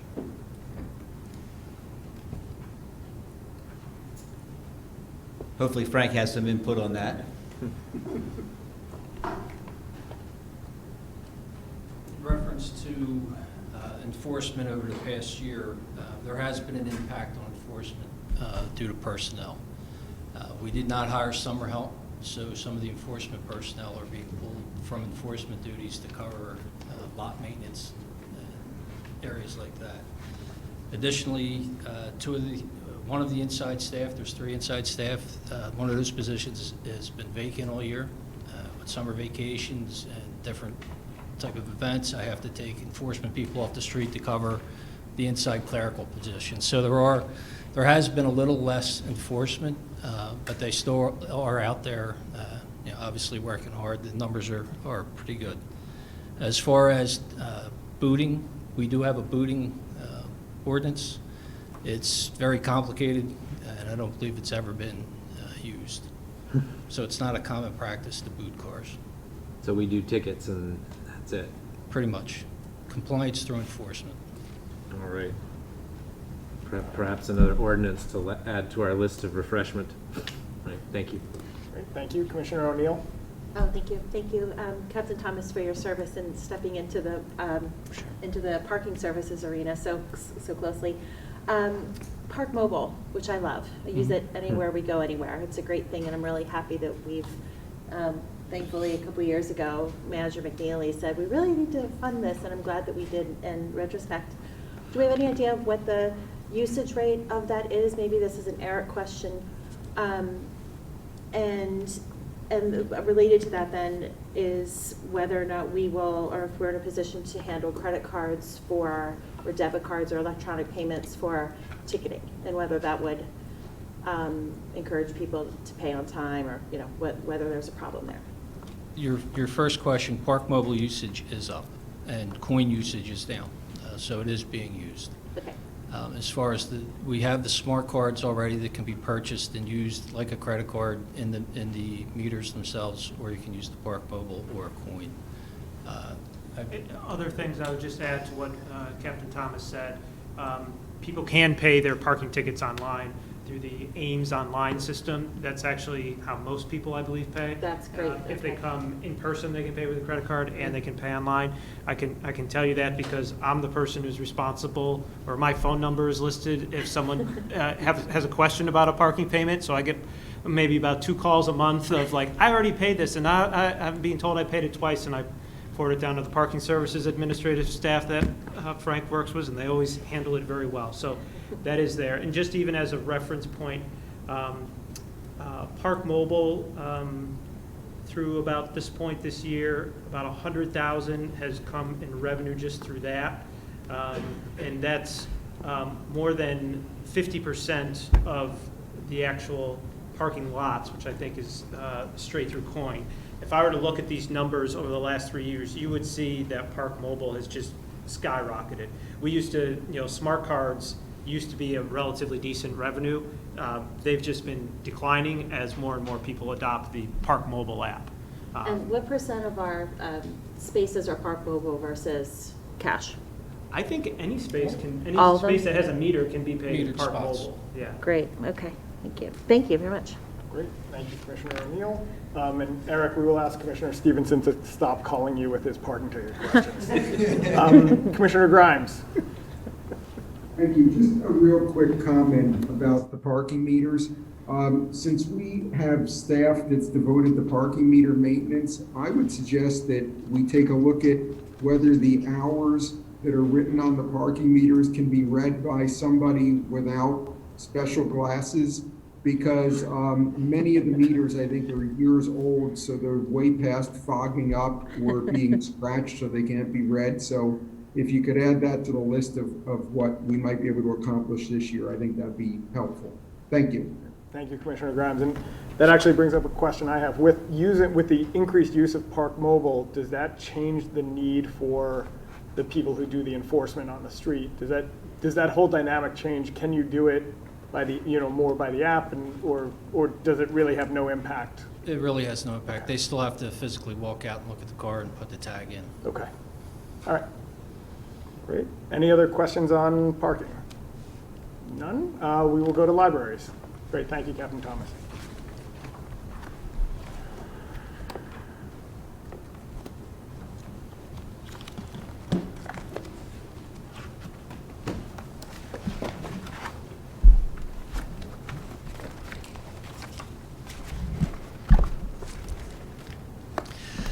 So libraries, notable goals for 2022. Library is planning to return to pre-pandemic levels of services, including returning to pre-pandemic hours. And that's starting in this month, September 21, and it should be carrying into 2022. Looking to expand the digital library materials and promote the use of these materials.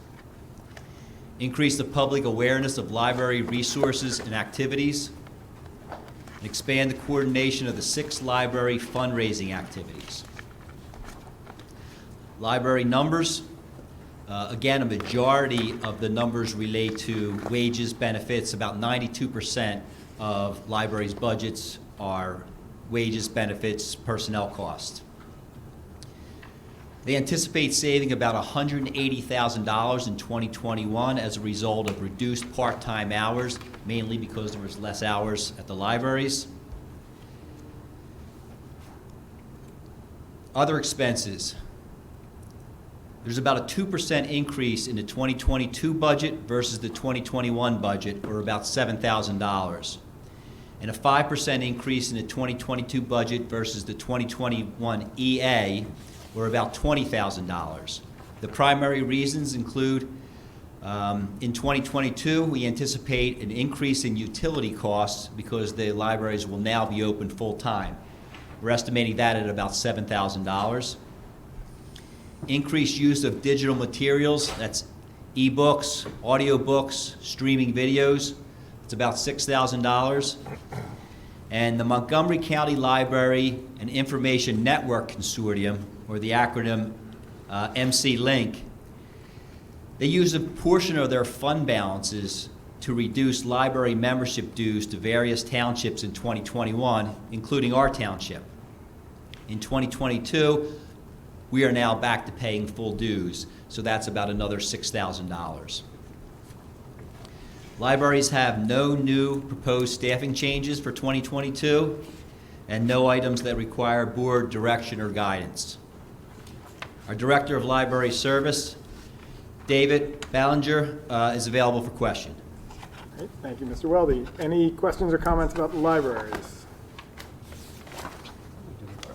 That's pretty easy. So we will, it's not as easy as I thought. Yeah. President Bernheim. Right, and I apologize if you may have touched on this when I just stepped out for a second. I know last year one of the big topics, and I see David's here, you may want to be the one to address this or not, was about the hiring of somebody that was going to try to do some fundraising for the libraries. And I don't know if we have any numbers which can tell us what a good job that turned out to be.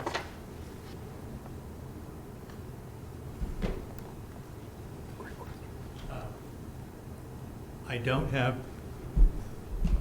have specific numbers prepared. In our goals for 2022 is an evaluation for that position. Our fundraising really took a hit the past 2 years because of the pandemic. Activities that would have been held in the libraries weren't able to be held, and so those fundraising events did not occur. Although we were able to continue doing our educational improvement tax credit program, and we're hoping to expand that this year. We were able to raise $20,000 in our car raffle that was held a few months ago. And we've done some other activities that our development officer, part-time development officer, has been able to accomplish during the past 2 years. She has also helped libraries move onto our shared software that we use for fundraising. It's called Donor Perfect.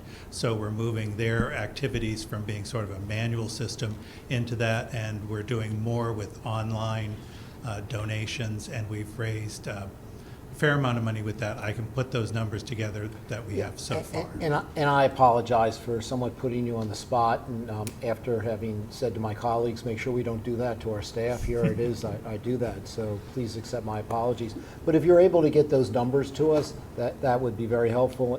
And we all recognize it's the world of pandemic, and we know how that would impact things. But knowing what actually occurred would also be helpful. So thank you very much, Dan. Great. Thank you, President Bernheim. Now we will move on to the police budget with Superintendent McGrath.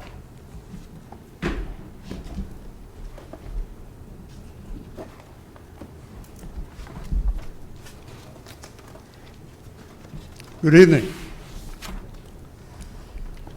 In terms of notable goals, there's 13 listed in your packet. I won't go over all of them. I'll highlight a few. We'll be implementing the STAR Witness electronic interview and recording system. This is a progressive step required by the District Attorney's Office to ensure that interviews in serious crimes are being properly conducted. We're going to continue to enhance our impartial policing, bias-based awareness training, and use of force and de-escalation techniques utilizing a new virtual reality training platform. We're going to continue our pedestrian safety focus and traffic calming efforts township-wide. In terms of the budget, the 2022 proposed budget is 5.2% higher than the 2021 EA. The 2022 proposed budget reflects a 5.3% increase over the 2021 adopted budget. In terms of the actual dollar amounts, the difference between the 21 EA to the 22 budget is $1,480,000. The cost of salaries and benefits is $1,547,000. New initiatives. In 2021, we added the, I already mentioned, the virtual reality training platform to provide realistic scenario training, emphasizing the de-escalation techniques in highly volatile police-citizen contacts. The platform will greatly enhance our ability to provide high-quality training right in our own building on a more frequent basis and lower our training costs. The entire training program cost of $88,000 was covered by a grant acquired through PCCD, that's the Pennsylvania Commission on Crime and Delinquency. In 2022, we'll be installing 2 fixed position license plate readers at key locations in the township to assist in identifying stolen cars and suspect vehicle information. This acts as a force multiplier by utilizing the same technology used in Easy Pass systems to identify vehicles involved in criminal activity. The implementation is being funded through both private and grant funding. In terms of reduction in spending, we had, over the last 2 years, as been noted in the past, we've had significant savings in uniform expenses due to the upheaval in the police uniform market. We finally have a contract with a qualified uniform provider, and we'll be catching up with past unmet needs and continuing to outfit our officers this year. This will lead to a substantial reduction in uniform costs in 2022. 2022, there's a substantial savings in professional technical services due to the reduction in testing costs related to entry-level testing, which we'll be conducting this fall. Changes to current service levels. Currently, we have 1 open civilian position in the communication center, and that is in progress to be filled right now, hopefully by the end of this month. We are once again down a significant number of sworn officer positions. There are currently 11 open positions, even with the recent hiring of 6 officers in June. We have no proposed staffing changes from 21 budgeted positions going into 2022. We are beginning a new recruitment campaign, as we have only 1 person remaining on our last civil service list, and we will be unable to fill these current open positions, nor any of the other 9 eligible to retire positions that we have currently, and an additional 10 people becoming eligible to retire in 2022. So direction and guidance we were requesting from the board. We are increasing the school crossing guard positions from 8 to 10 and reducing the pool that we had for filling in from 3 to 0. This is due to an evaluation of changing needs that were assessed during the past year, working with the school district to address increases and changing walking routes to elementary schools. We need guidance from the board to approve this change.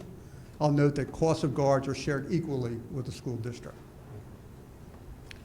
For the purpose of operational deployment and a variety of program and policy decisions, the department requests direction from the board on the number of sworn positions it intends to fund in 2022 and forward. As of now, with the number of positions unfilled, we no longer have a sufficient number of officers to put in a bicycle unit in our commercial areas.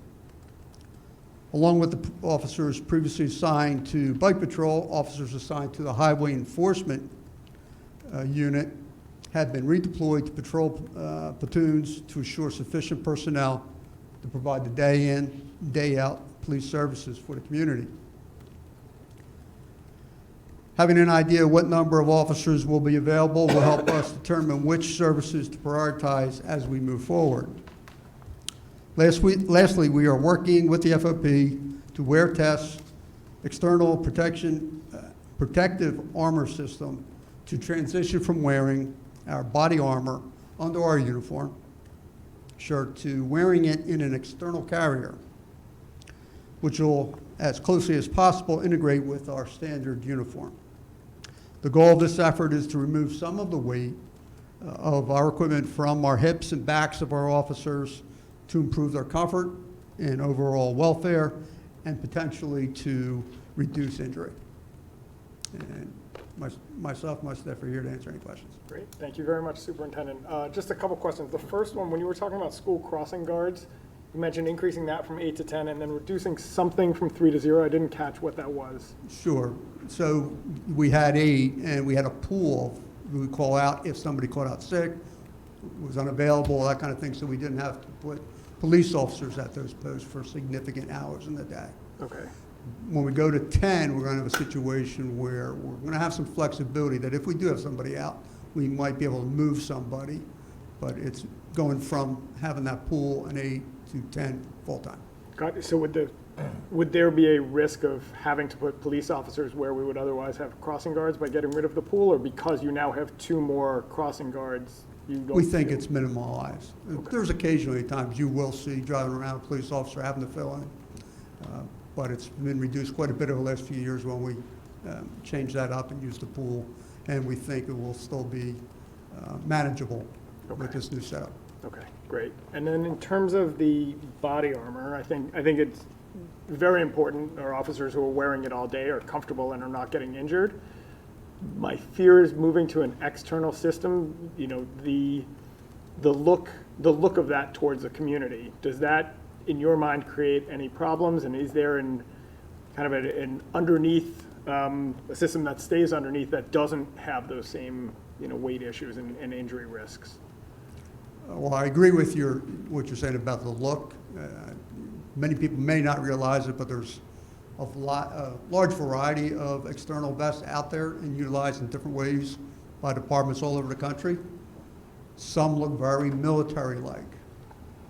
We are not going in that direction. We are looking for one that matches as much as possible this Class A professional look that our community expects in Lower Merion. Okay, and you're confident you'll be able to fulfill that goal with an external?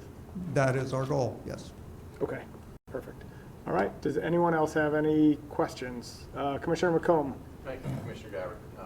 Superintendent, I'd be interested in getting your thoughts on the loss of the bike patrol officers, what you're hearing back. I know that's, from my perspective, that was a valuable service. It's visible. And in my neck of the woods on City Avenue, the patrol officers make a big difference. People see them, they're out, so I'd be interested in hearing your thoughts on it.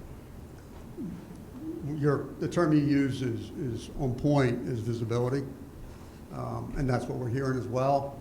Ballard, Kenwood, Ardmore, and other communities, particularly around parks, the ability to interact with the children, the one-on-one interaction is reduced, obviously, when you have people solely in police cars as opposed to having them out there on the bicycles. The other thing that happens when you don't have those units filled, you reduce the flexibility for many different things we provide during the course of the year. What probably not realized is a lot of these times, those positions are able to provide us the ability to do more training, particularly during the daytime, because we can move people around, because they're assigned the bike, we can pull them off the street for a little while to fill in while we pull the other officers in for training. Now that gets reduced, our flexibility gets reduced.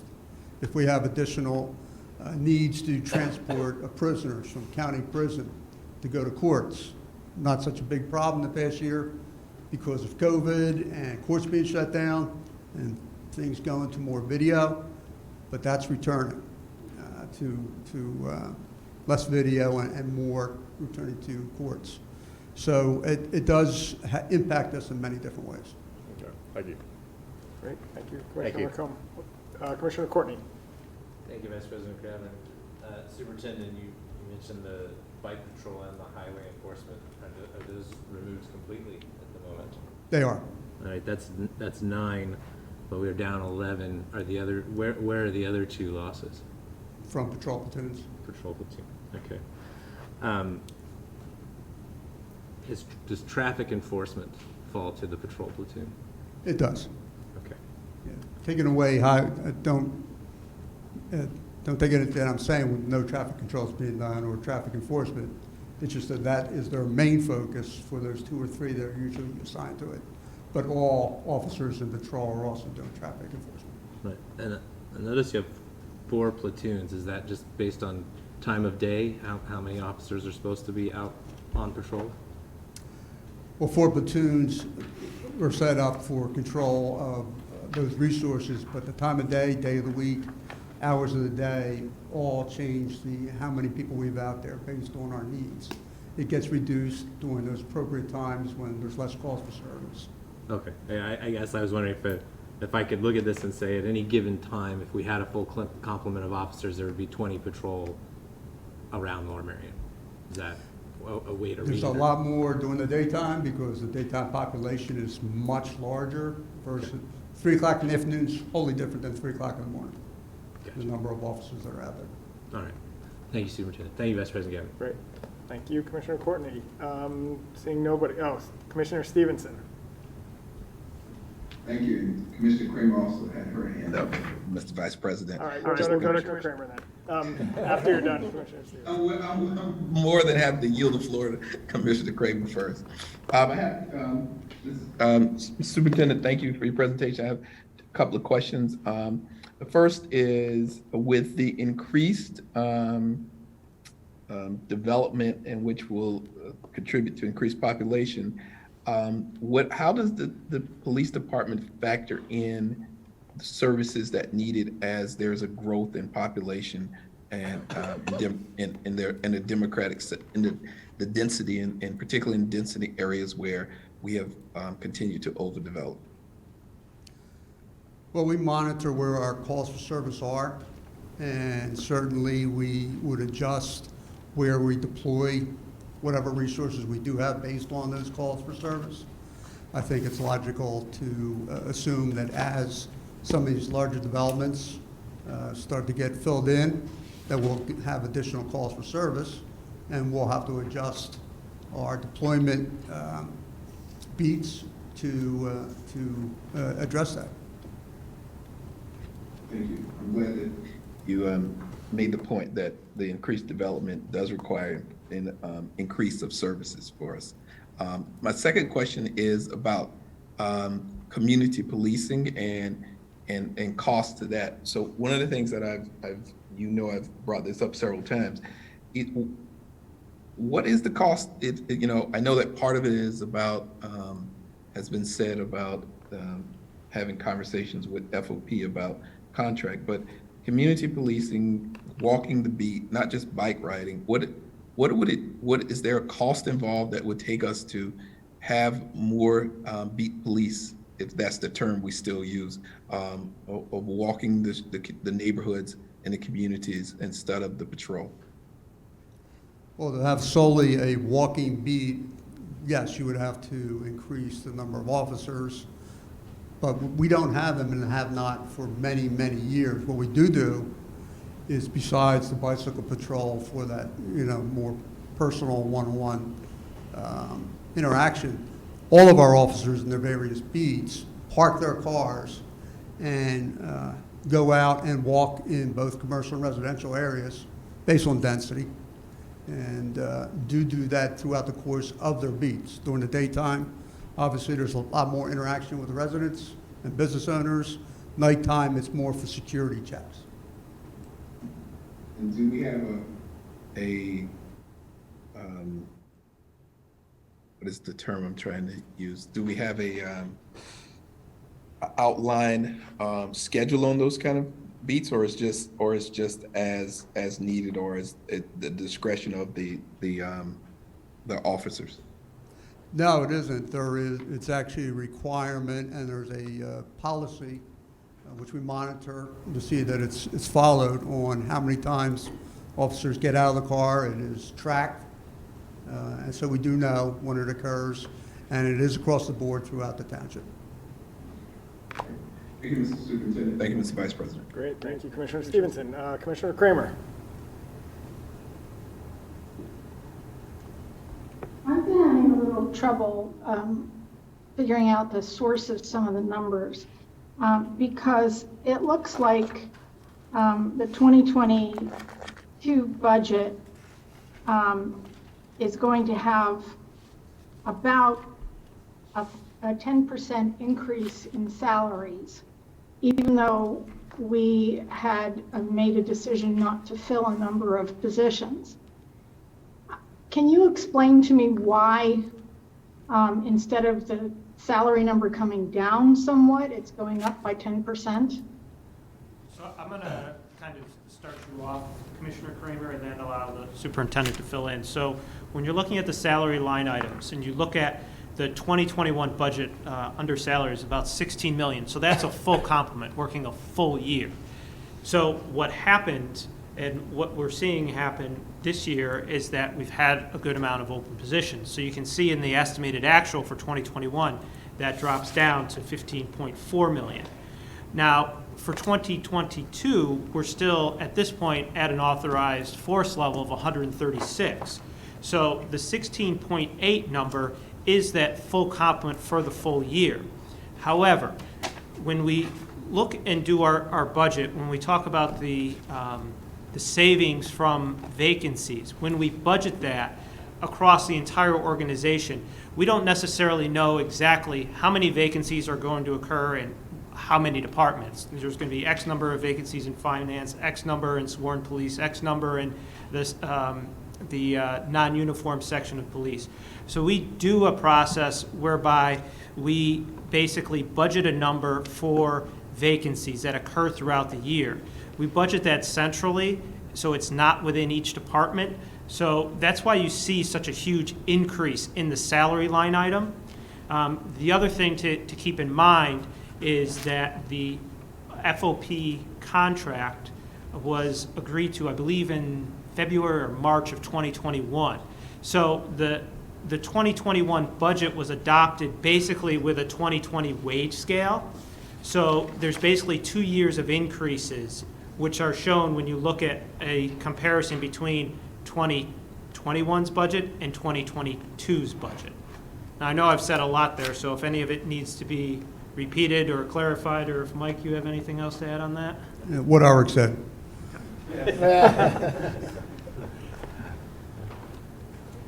Just in follow-up question on that, are you saying that the 2022 budget has a larger complement than the number that we authorized for 2022, or is that already the reduced number? No, it has the same number that's been authorized, I think, at least for last 4 years, maybe even 5 years. What I'm saying is that, Mike is saying 10 years. So what I'm saying is that essentially when you look at the estimated actual, that number takes into account and shows that the impact of the current openings that the superintendent is speaking of. When you look at the... But for 2022, it was my understanding that we decided to fill about 6 or 7 positions fewer. And what you're telling me is that this budgeted number includes those 6 or 7 positions that we said we weren't going to fill. If I may, Commissioner Kramer, we have 136 officers, which is within the budget. That number is not changed. The board has the opportunity later during the year, if we want to adjust that, to adjust that. But when we came to filling positions at a specific time, how many were authorized, the board then, a divided board a lot, voted only to authorize 6. We will then have another opportunity, but in the spring, if I'm not mistaken, where will be the next time to go ahead and fill positions, and then at that point in time, we can decide how many of those we want to fill. Do we want to try to reach that complement of 136, which would be a large number, and we don't know what the deficiency will be. As we just heard, there are some who are up for retirement, 10 more who will be up for retirement in 2022, and we're already, as we speak, down 11 from that number of 136. So there are 2 different things. One is that 136 number, which I'll call the base number, and the other item is how many we authorize at a given time. So the current budget includes the 136. We have an opportunity of a board, as I said, if we want to adjust that up or down at a later time.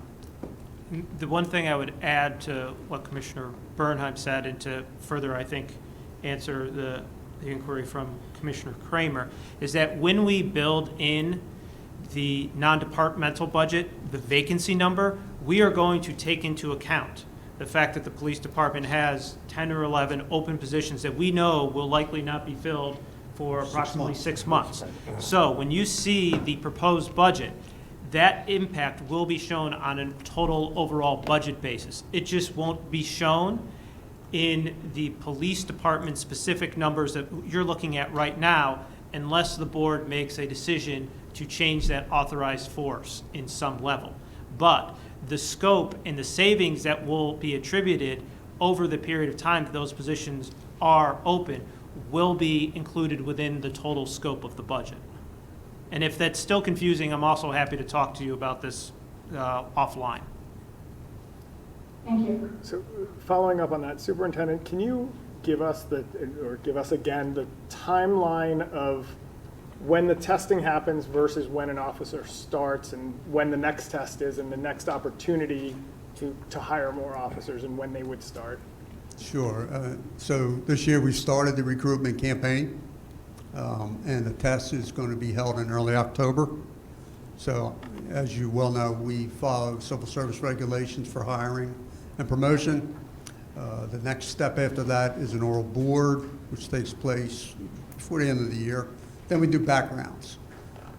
The end point when you can get to the point of hiring will be late June of next year, which is actually the same timeline you had this past year, with a police academy opening or beginning early July. So that's the timeline you're looking at. So even if we wanted to, right now, say, let's get you 11 more officers, that wouldn't happen until June of 2022 or later than June of 2022?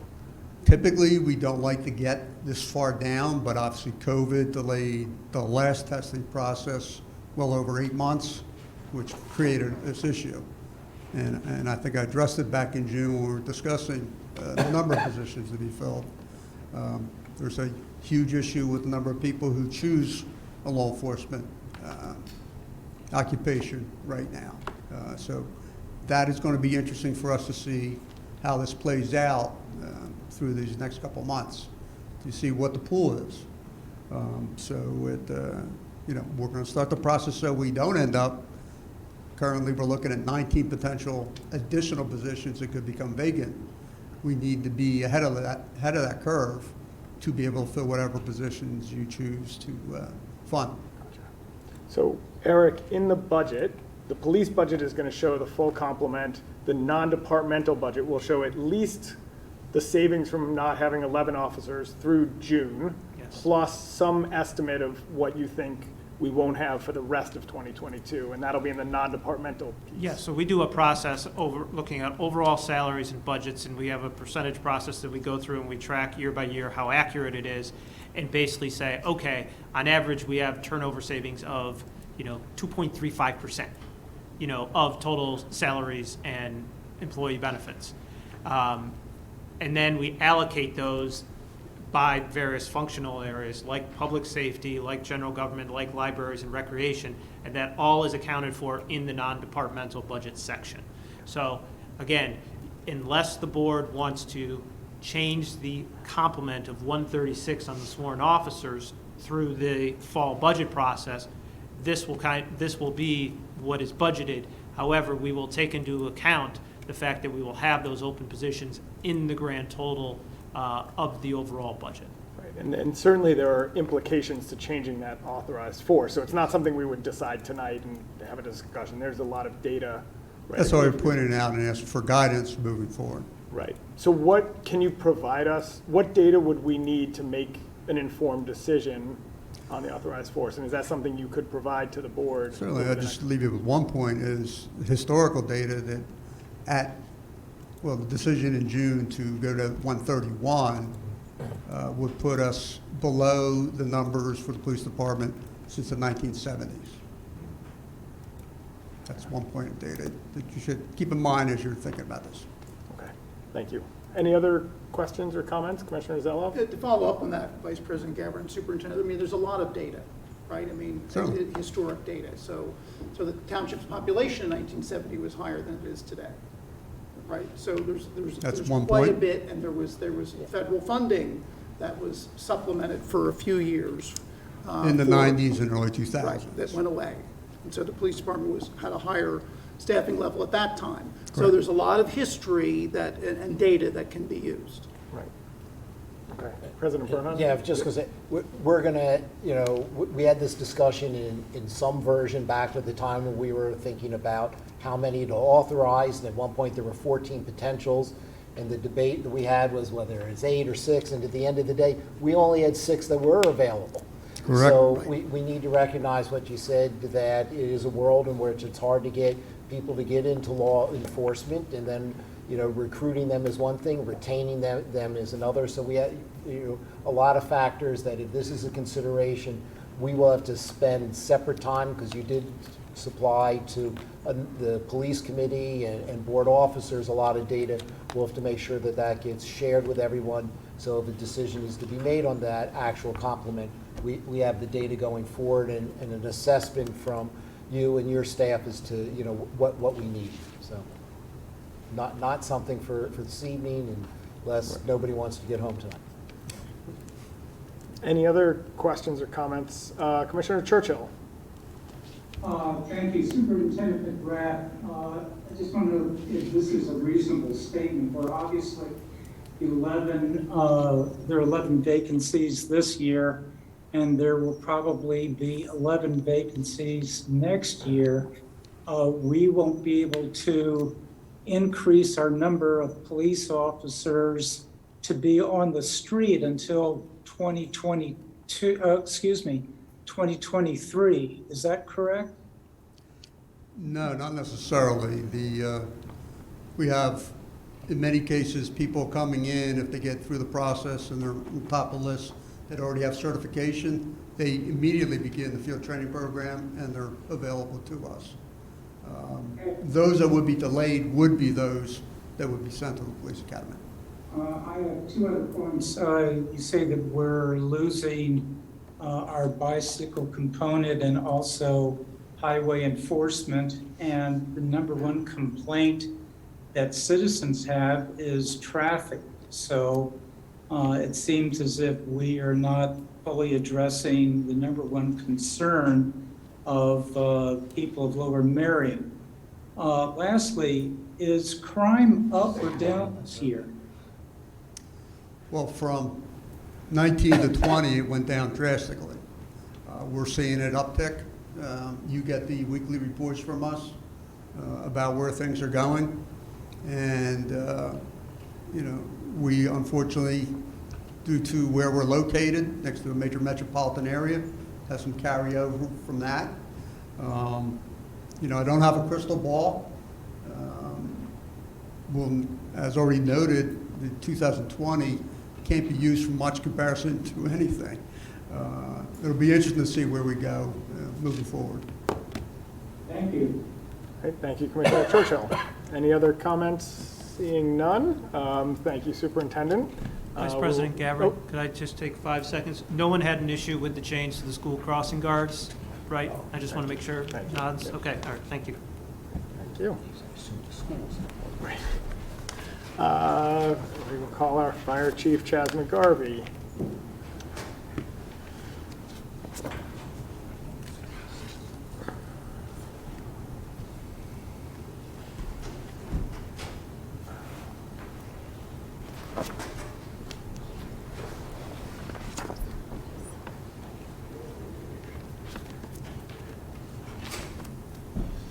Good evening. As you saw, there are several goals that we have for 2022 listed for next year's budget. Those notable goals are to execute a summer youth firefighter camp for children between the ages of 6 and 14, to help present lessons of fire safety and prevention and demonstrate the roles and responsibilities of firefighters that will hopefully bring them into our fire service in later years. We wanted to do that this year, but had to cancel due to COVID. Second is to begin to implement the recommendations from the Fire Department's strategic plan as drafted by the Future Fire Service Committee to preserve and enhance the fire services here in the township.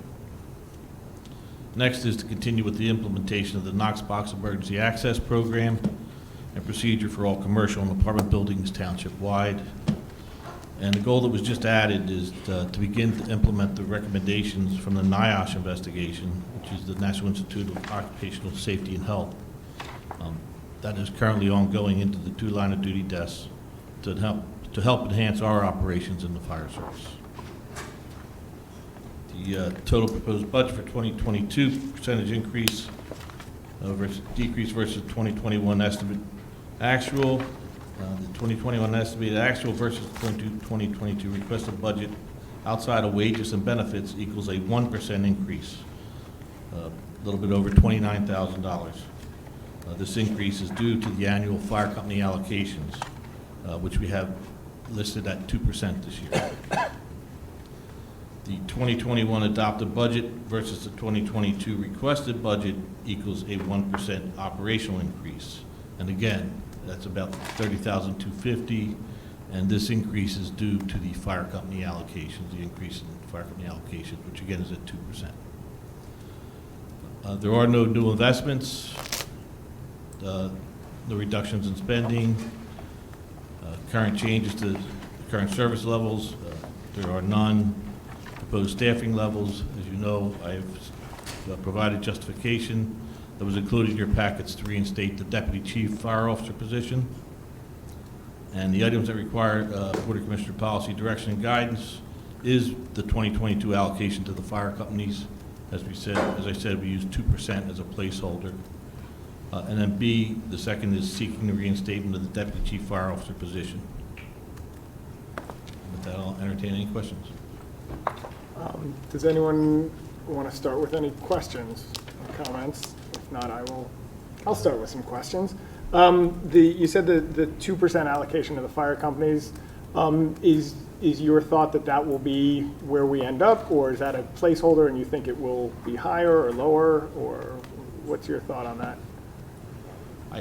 I think it's a placeholder right now, and a lot of depend on what the CPI index is, and that's normally what you go off of when you give the fire companies their increase. Okay. Yeah, we use 2% as a placeholder. Again, 5, 7, 8 years ago, we were using CPI to basically guide the board. Then CPI dropped so much where the board was basically providing allocations above CPI.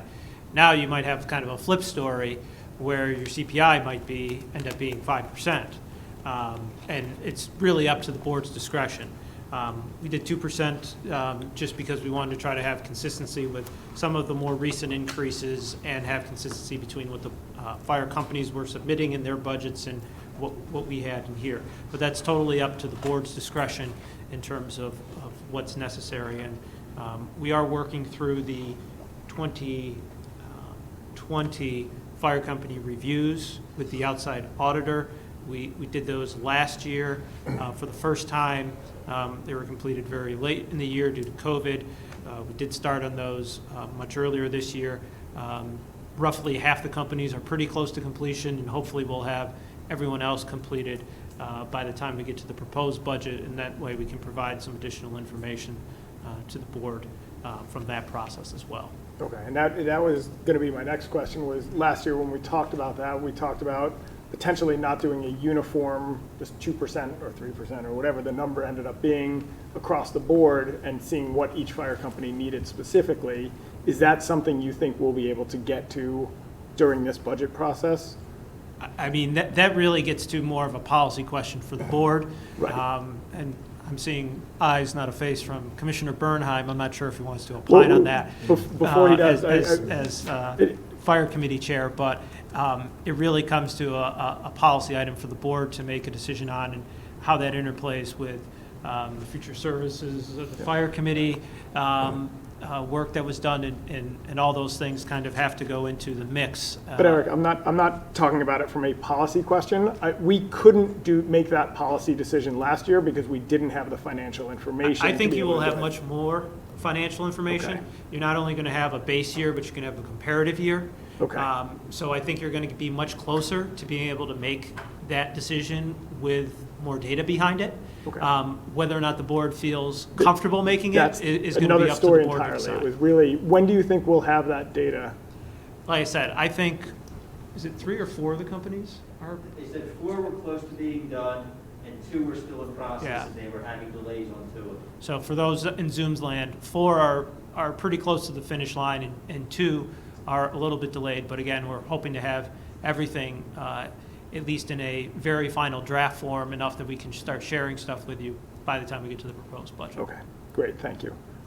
Does anyone else have questions about the new position, about the President Bernheim? Yeah, I'll just follow up on on Eric's comment. It's amazing, you can see me grin through the mask.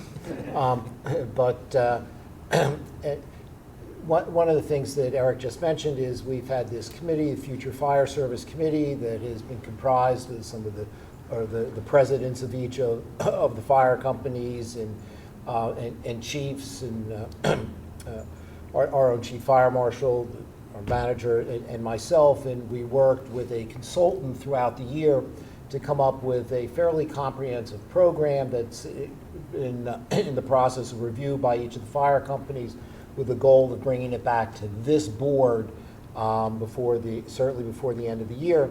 And a lot of the recommendations that are in there will help drive decisions for funding later. So there are a number of moving parts that are out there. I mean, one of the changes we've already made is with the fire apparatus, whereas the township purchases and owns it versus the fire companies, and how that plays out with, the cost affiliated itself will impact or change some of the budgets. And there are a number of other items that I won't go through here and now until the fire companies get back to us, and then through that committee, and that committee can then make some, make the presentation to this board. So long-winded way of saying, yeah, there's a lot of other information that'll come forward by the time we go ahead and make that decision. And then the next item, which is out there, which Chief Garvey has presented to us a number of times, has been, his belief that we need to fill the deputy, position, and whether now with some of the items that the Future Fire Service Committee has discussed, if you think that changes the landscape from other presentations, my suggestion to you, my friend, is now's a good time to educate the board. I think it absolutely does. There's a lot in this strategic plan that we worked on, with the consultant, and to be able to do it properly, I simply can't manage this myself. I do need help. It provides 24/7, 365-day management throughout the year. I go away. There's no one here managing the fire department. So I absolutely think from implementing that strategic plan The recommendations from that, the recommendations we're going to receive from the NIOSH study, NIOSH investigation, help is definitely needed in the fire department office in the area of management. And then let me, pick up on two items that, I've, pounded the table on, ever since I've had the opportunity to be the chair of our fire committee. And one is, we still have issues of inspections. And Yes, being we do. able to get the inspections through the various properties completed, and we always seem to be running behind in doing that. And there has been discussion of other developments that are out there and making sure that everything is code compliant, to assist. And then the biggest, thing that I pound the table on is the false and faulty alarms. Notwithstanding the ordinance that we put in place, we're still running slightly above 50%. We have barely moved that needle at all, and maybe these inspections will help prevent some of the false alarms, at least in some of the commercial buildings. And does this open up some of your other staff to get that done to help bring that number down? It will absolutely help with the inspections. We had to share the duties of the deputy chief amongst my staff, as well as cut some things out, the pre-planning that goes on, those kinds of things that, some types of inspections. With the development that is ongoing in the township now, that has pulled one of my guys away practically 40 hours or 37 hours a week for the past month, just going down, doing walkthroughs with the building department, trying to get the alarm systems in place properly so that they're not, going off. But once we get a new building in place, it takes us approximately a year to get them under control, get them systems under control. Because, the fire department doesn't take over the inspection until after they receive their occupancy certificate.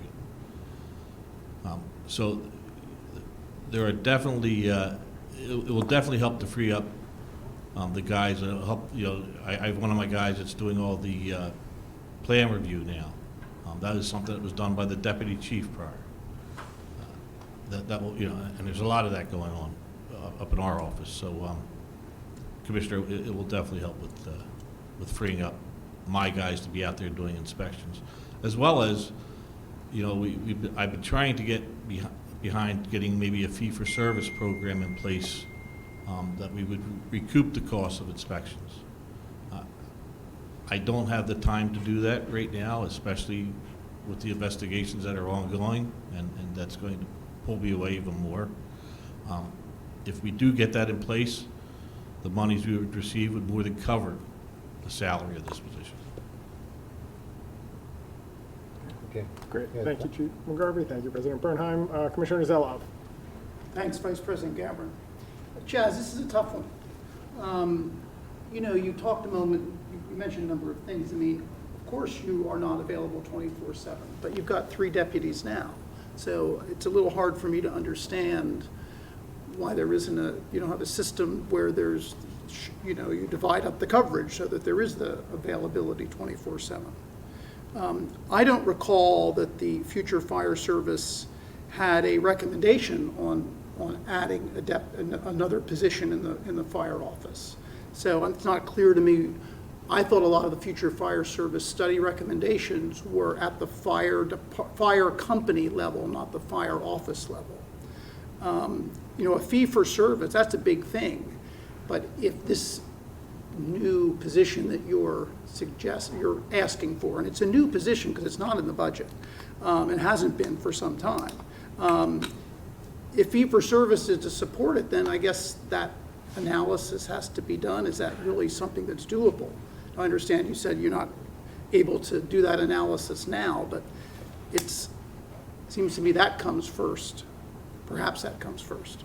So I guess there's a lot more information that that is needed to be either discussed now or, we had a meeting with the police committee with the superintendent last year and the manager to go through a lot of details of police department staffing, and maybe that would be a mechanism to address some of these questions and other questions. to do so with the fire committee, which is 3 members of the board and not all 14. Maybe that's an approach. So I throw that out there. But I think there's I've read what you provided to us. I still have a number of questions. In regards to your question that, you know, I have 3 other officers up there. Those 3 deputy fire marshals do not hold rank within the fire department. Well, let's promote one of them. I mean, so that kind of thing, I don't know why. That seems to me to be a, you know, isn't that a possible solution? It is, but within this fire department, the culture needs to change, Commissioner. I think we all know that. And you know, the recent events that happened, I think, prove that. And when this NIOSH study comes through, we're probably not going to fare well, this NIOSH investigation, as a department, as a township. In order to change this culture and to do what's right for this fire department, I need help. I cannot do it by myself as a single chief. I need, you know, when you did away with the position, I told you then I thought it was a mistake. I still think it's a mistake. And if we're going to do this right, then that position is needed to help with the management of this department and to get this future fire services strategic plan in place to implement those recommendations that we as a fire department with the volunteer fire companies came up with. And part of that was looking at the entire fire department. It wasn't just looking at the fire companies. It was looking at the fire department as a whole and how we are responding to things. And looking at a structured chain of command, and that's in there. You've just said a great deal in those comments, and something that we have to, I think, have a somewhat better understanding of. I would agree, and I'd be glad to do that with you. I don't know that this is the time. Yeah, if I may, I think your suggestion of, you know, a meeting with the committee similar to that which was done with police is a good idea. And I also think when we roll out the future fire service program that this subcommittee has worked on, that will help educate everybody in the board a lot. And I think it would be remiss not to note that committee worked extraordinarily hard and extraordinarily well. And if that is a microcosm of what is to forthcome within the fire department, it's an excellent, you know, an excellent future going forward of helping to work out, you know, some of the difficult issues where you got 6 separate fire companies. So I'll leave it at that. Thank you, President Burnham. Anything else, Commissioner Zell? Well, I guess, you know, Chaz, it goes without saying how our hearts continue to break for what happened this summer with the fire department, and you just mentioned that. And so, you know, having this discussion is challenging, but we need to have it, and I hope that President Burnham has just endorsed doing so in a smaller group. So, thank you, Commissioner. You know, I spoke with the manager, emailed the manager today. You know, something I think we're going to have to look at is doing an after-action report of what took place at these 2 line-of-duty deaths, and we spoke with 2 very, very respected former deputy chiefs from Philadelphia that teach at the National Fire Academy, getting some pricing on what that would cost us, and this is asked for by the volunteer chiefs, and something that I would strongly support and hope we follow through with, and that would give us a lot of information for when we were to sit down and meet. I'm sorry, Chaz, I missed the first part of what you... An after-action review of what took place. Okay. So, Commissioner McKeon. Thank you. Chaz, I just want to say, I'm looking at the budget here, and I'm just comparing it to other departments. I'm not trying to cast aspersions at some of the other departments, but I believe just the salaries alone for the librarians in the township, that exceeds the entire fire budget.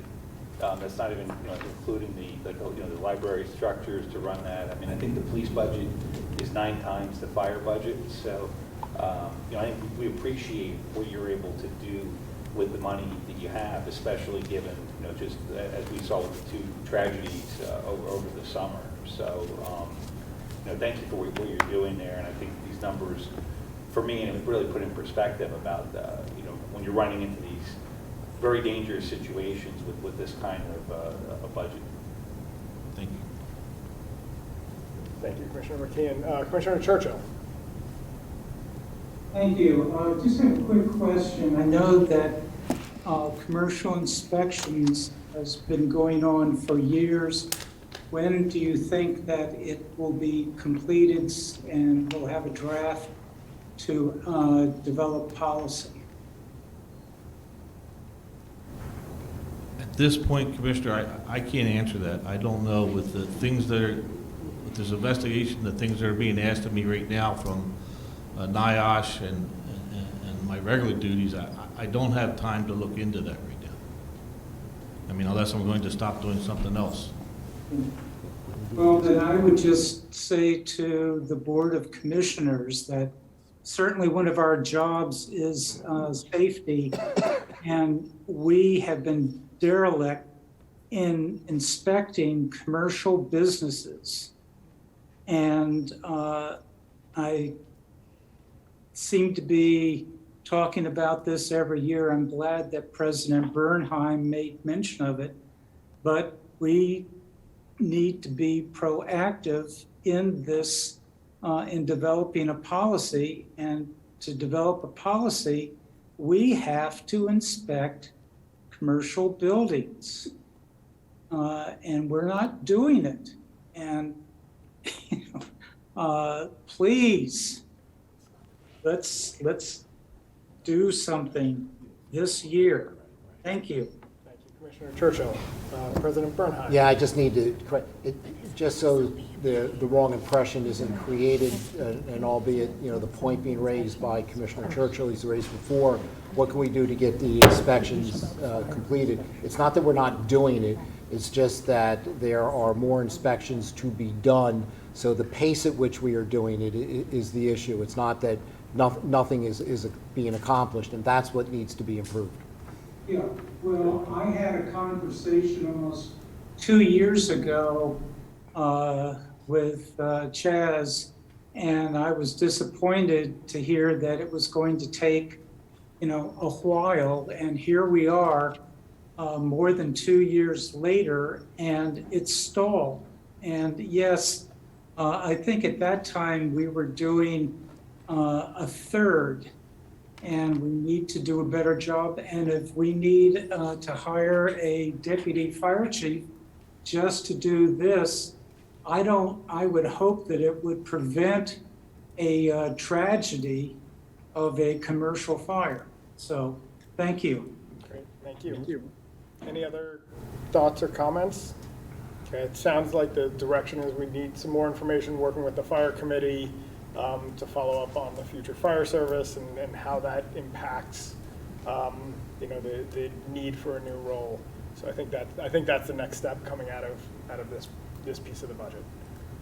So, Fire Chief, thank you very much, and appreciate all of the service. Thank you. Next up is Building and Planning.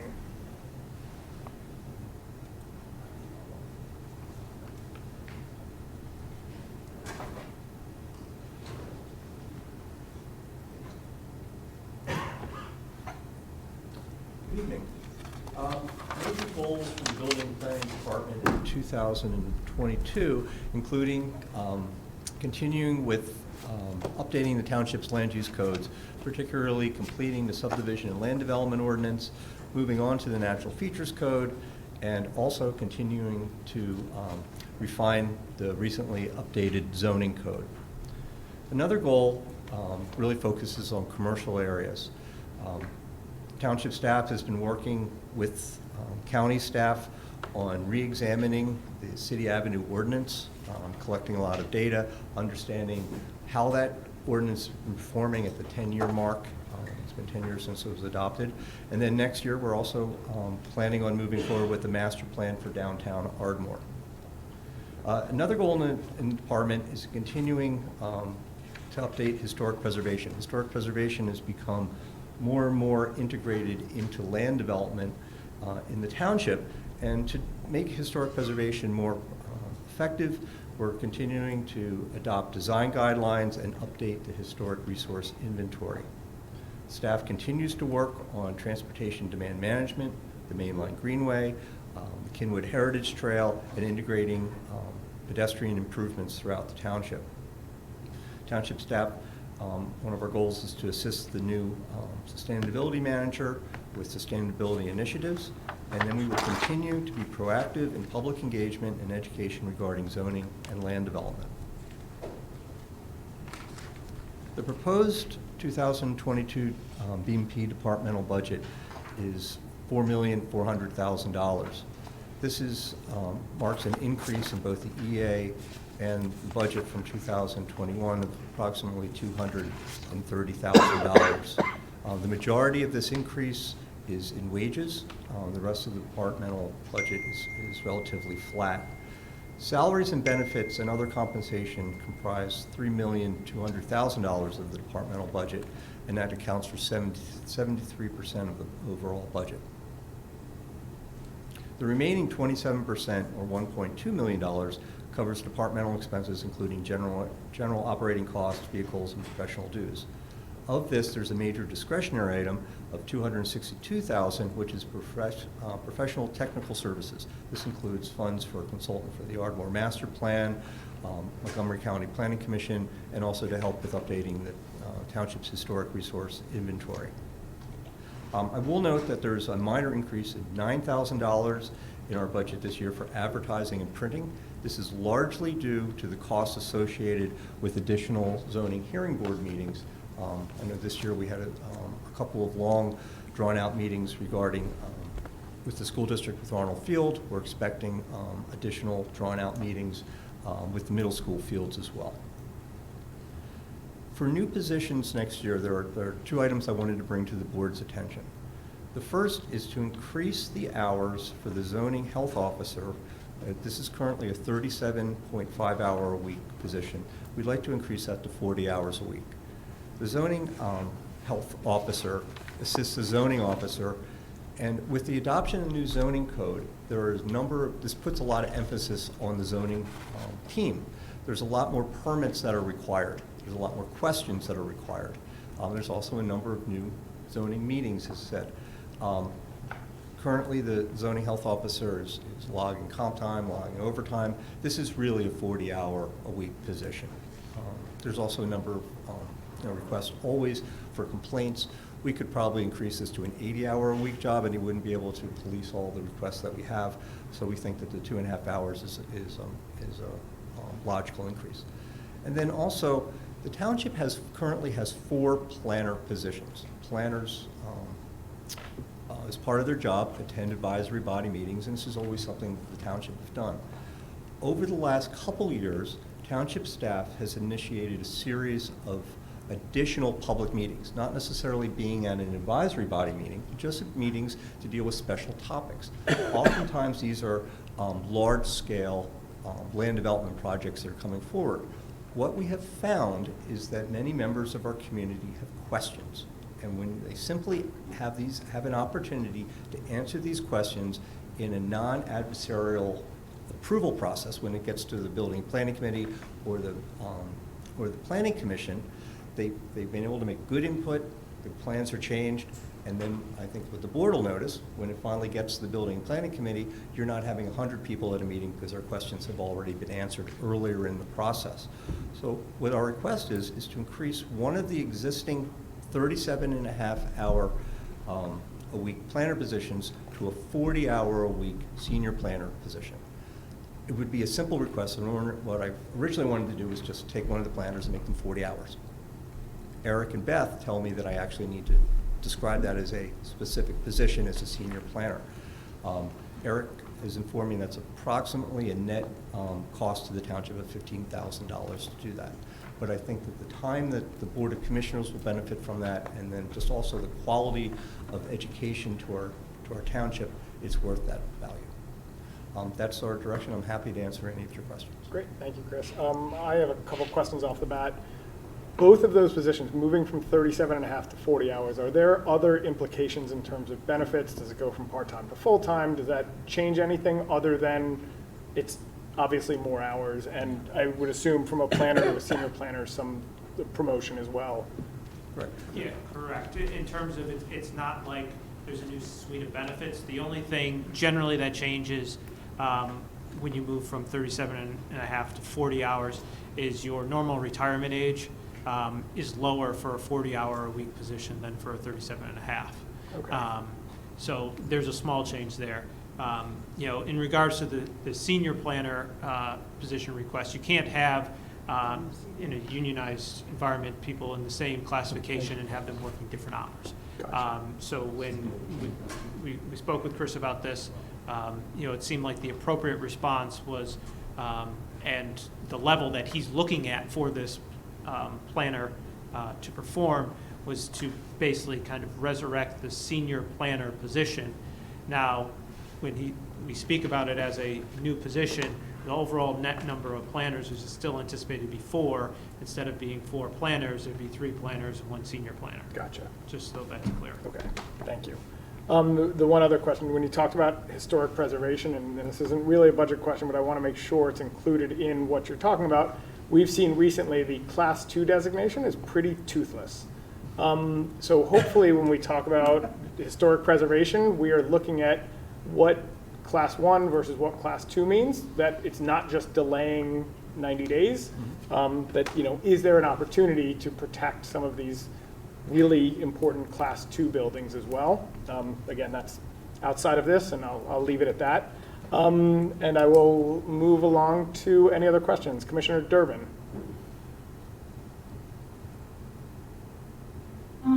Well, I have been feeling that we have been neglecting our personnel needs in the Community Development Division. We've had, you know, a lot of back and forth with CDBG funding changing, and we have assigned COVID relief funding to a person who I think has so much on her desk that things are getting delayed. And also affordable housing. Things take a really long time in affordable housing because one person is trying to cover everything. And I would really hope that we could look at another person or two to help with that, because I think we're going to have a lot of, you know, this funding from the government that we're going to want to get out to people sooner rather than later. And I think we need more personnel to help do that because it comes with complicated government regulations, and we need somebody who can help translate those to people and help get things out and work with our nonprofit agencies. And that's a great observation, Commissioner Durbin. Our CBDG person did have an awful lot more responsibility this year with the CARES Act funding. Hopefully this is moving forward. She can get back to what she's doing. Some of the affordable housing is also picked up and will be picked up by our new Assistant Director, Charlie Doyle, who has some expertise in there, and some of our other members of the planning staff. We've been shifting some resources around, but I do appreciate what you're saying, but we will take a look at that, and perhaps I can get with Eric and we can have something that can be updated at a future Finance Committee. Thank you, Commissioner Durbin. Commissioner O'Neill. Oh, thank you, Vice President Gavin. And just to sort of echo what Commissioner Durbin said, we're actually going to be meeting as a subcommittee next week to address these types of issues within BMP. And it's in a way to be supportive and to make sure that every part that, at least for the Grants Committee, needs is that it's at its best.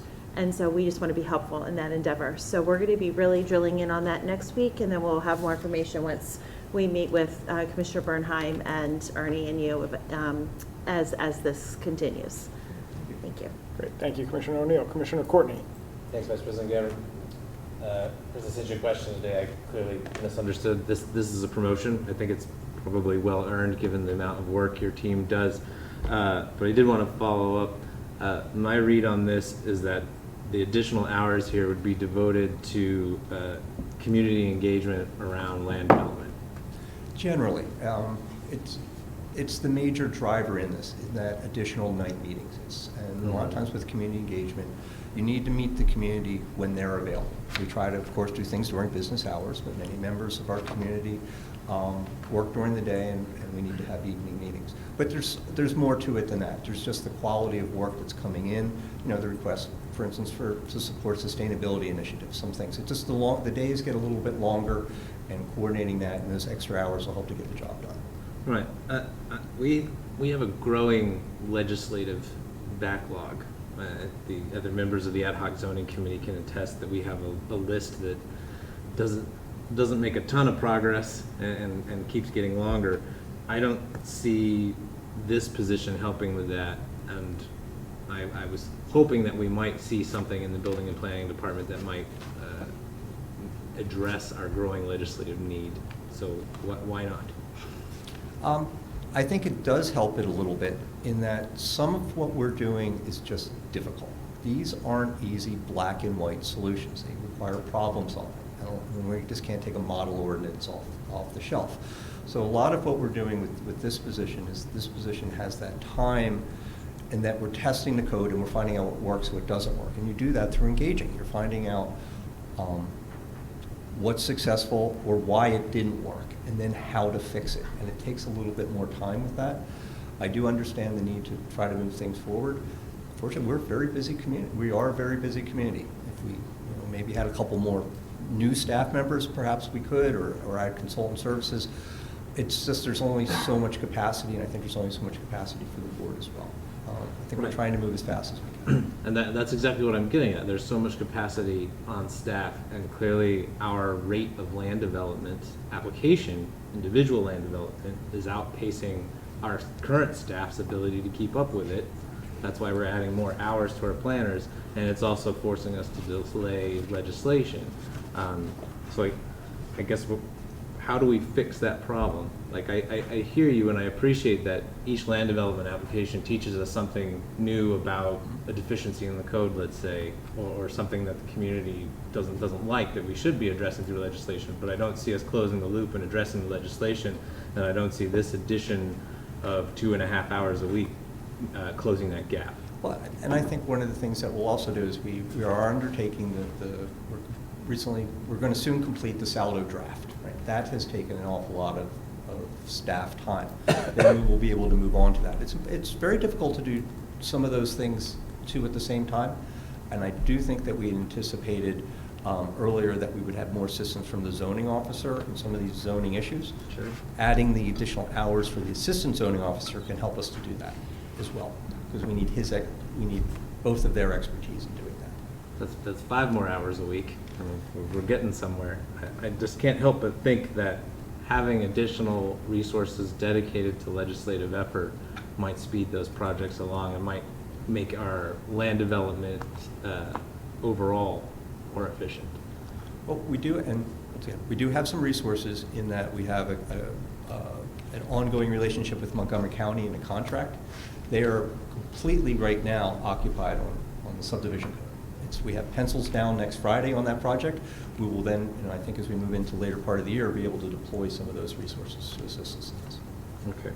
Well, I'll stop beating the dead horse here, but I will point out, sort of in the vein of Commissioner Stevenson earlier, we now have a very concrete cost of additional land development in this township, and it's $15,000 a year. So add that to the negative impacts of land development in Lower Merion. Thank you, Commissioner Courtney. Any other comments? Commissioner McComb. Thank you, Commissioner Gavin. This strikes me as a pretty modest thing to ask for with a huge return on the investment.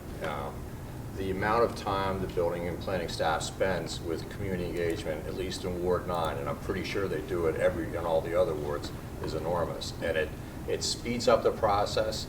It answers questions. It takes up less of our time and makes the process smoother. The same with the health and zoning inspector. Those are things that almost always trigger a call to a commissioner with follow-ups and emails, and then people start sending you emails on a daily basis. With more time devoted to it, it's a win for everybody. It's a win for the residents. It's a win for the township. So I think we should support it. Thank you, Commissioner McComb. Commissioner Zellow. Thank you, Vice President Gabbard. Chris, I applaud your proposals. In fact, I think you've established a model that other departments should look at. I never quite understood the 37.5-hour work week. So taking on existing workforce, and in this case, you propose 2, and maybe you'll propose more, adding to their work week to make them 40-hour employees. We have a new assistant director, so we have significant new capacity. We've seen him a little bit as commissioners, but not too much, and I'm sure that you're working with him as he is his capacity is used to meet the needs and goals that you've established. And I'm quite confident that you know how to meet the needs that have been established and the goals that you have outlined. On your specific budget, you did explain the $262,000 in professional technical services. Can you explain the $191,000 in contracted services, which is 2.5 times the estimated actual from 2021, and somewhat higher than last year, the 21 budget? Correct. And then also that line, the next line, building maintenance and repair. Well, Correct. Those are numbers that are reflected through the CBDG program. Okay. It's just coming right out of our allocation, and it's passed through our budget. It's not actually taxpayer funded. It's ultimately federal taxpayer money, but it's not local taxpayer money. Thank you for that answer. And then finally, under goals, I think this is the goal that I'm hoping it is, where it says continue enforcement of the international construction codes. Correct. So our building codes, our construction codes, those codes that are unique to Lower Merion, like our noise code and how tall our grass is, how tall grass can be, stepping up enforcement in order to reduce repetitive violations is so important. You and I have talked about it. I'm confident that other commissioners experience that in their wards. And I want to compliment our new codes enforcement leadership with the long title of Assistant Director of Planning. But he's really our codes enforcement officer, and his approach, I think, is refreshing and should help achieve that goal. And I hope it is to reduce, among other things, reduce repetitive violations, because we know where they're occurring. We want to cut it off when we can. And I believe that Mr. Pendleton has done, we're all pleasantly pleased with the job that Mr. Pendleton has been doing. His first name describes him well. Thank you. I didn't get that from President Bernheim. Yeah, otherwise there would have been laughter if I didn't. Any other comments? Thank you, Vice President. Yeah. Can I just dovetail off of that? Because, one, before I jump to the topic I really want to talk about, I don't want to overlook what Commissioner Courtney has stated, and that whatever we need to do, I think the board has indicated to you, Chris, you'll get the support if we get, for example, the Saldo, which I understand we're going to get a draft in October, but the sooner we get some of this legislation done, I agree with Commissioner Courtney and others have expressed this, the more efficient we will be. So if we need to front end something, if we need some external consultants or other bodies in here and expertise to do it, I think the board has indicated to you before, we'll do that, right? So that may not be a full-time position, but whatever we need to move that forward faster and efficiently, we're behind, doing that. But the point that I wanted to bring up was about inspections and enforcements.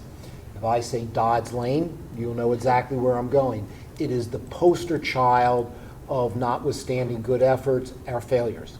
And I will educate the board on this at length later, but it is a number, what were there, 1,500 trucks of dirt that were dumped, 1,500 trucks of dirt dumped on a property without us recognizing it, changing the entire topography, taking down tons of trees, rearranging a retaining wall that's on someone else's property, all of it with somebody saying, well, I'll ask for forgiveness afterwards and not permission on the front end, which we said we're not going to do. Unfortunately, neighbors have had to retain attorneys and experts to come in there, and as we speak this evening, I got another letter on that particular topic. And Ernest has been working earnestly and with our township engineer to try to enforce our code in just this one property, which is taking what? How much time? It's almost like a full-time job just to try to oversee what's going on in this one property. And we have listed here in the budget, there's a commercial code inspector, a building code inspector 2, a code enforcement officer, a building code inspector, I guess 1, a code compliance officer, and a housing code inspector. I don't know the difference between all of which they do, but at the end of the day, we still don't have the capacity at times to go ahead and enforce our codes. And Mr. Pendleton and I have talked about what we can do from a statutory basis, ordinance-wise, to give us more teeth where there are these violations. The current Dodge Road thing, we have a complaint that's out there, but it'll be like a slap on the wrist, this very small dollar amount, and we'd have to keep filing again and again for each of these violations, and the appearance is created by the owner of the property, like, so what? Have at it, you know, is going to do what they want to do, albeit they've now had their own engineer in there, there's still some problems, and we're getting some force to it, but we need to take a look at what we can do to improve our code enforcement and not put our residents in the position that they have to hire independent counsel to do so.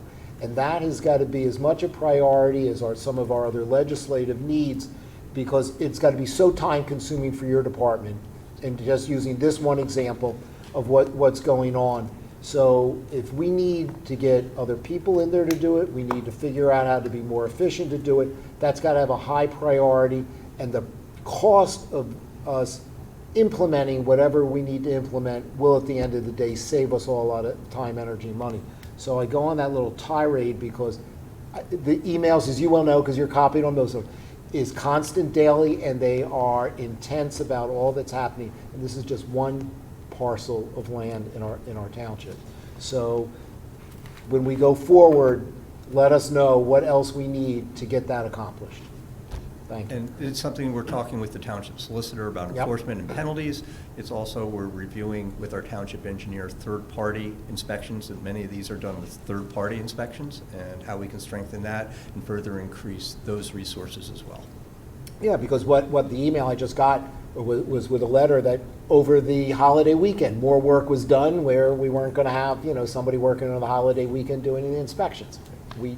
Now we got to go back out there, check that, and, you know, see what has taken place, whether it's code compliant or not. It's a 24 square mile township, and sometimes we need more feet on the street. It is labor intensive, but we need to do it. Thank you, President Bernheim, and I think we now have 2 dead horses that have been beaten tonight, so I think we're in good shape.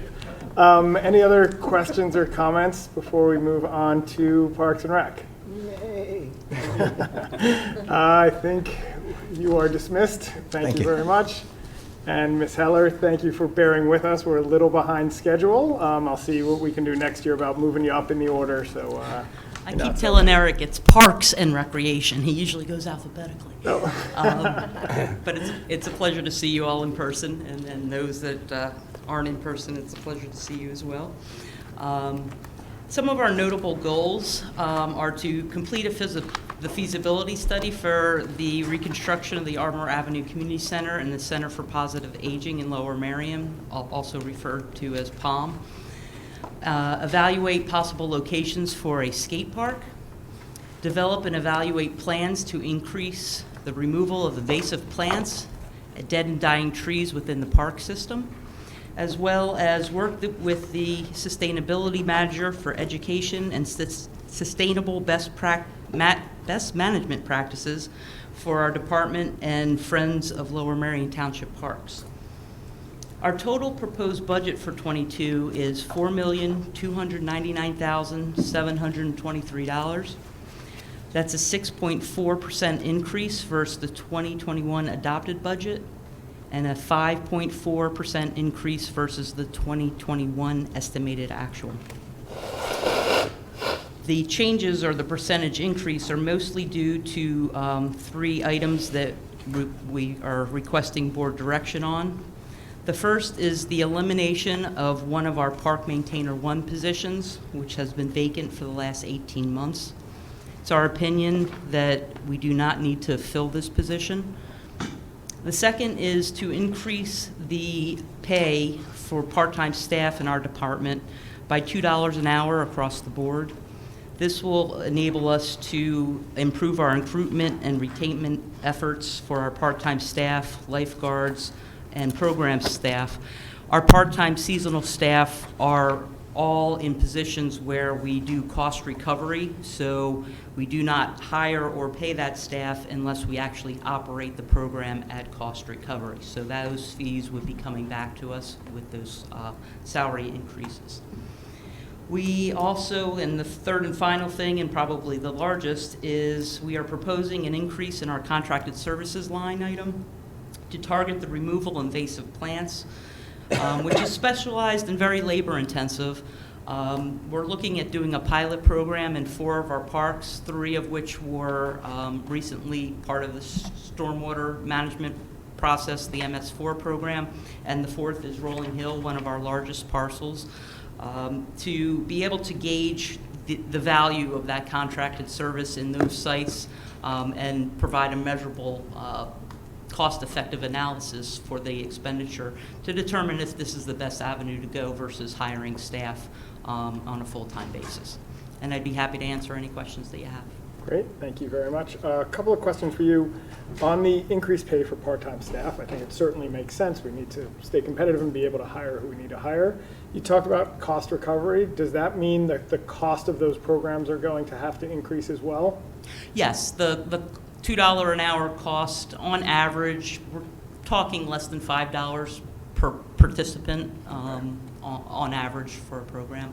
The pool staff may be slightly different, but that's something that we will have to look at because we have to look at fees for 2022 and 23. Okay. In terms of the invasive, the pilot program for invasives, what is the cost of that? It's approximately $75,000 for the 4 parks. I did not break it down by acreage, but it is a lot of acreage. Okay. So when I looked at the contracted services, and I know that that's a big piece of it, but the 2020 budget shows $185,000. We're going from that to $425 in this budget. So it's a $240,000 increase in the last 2 years. What's the rest of that? Apologies, I forgot to mention that. The contracted services covers all of we contract out for program providers.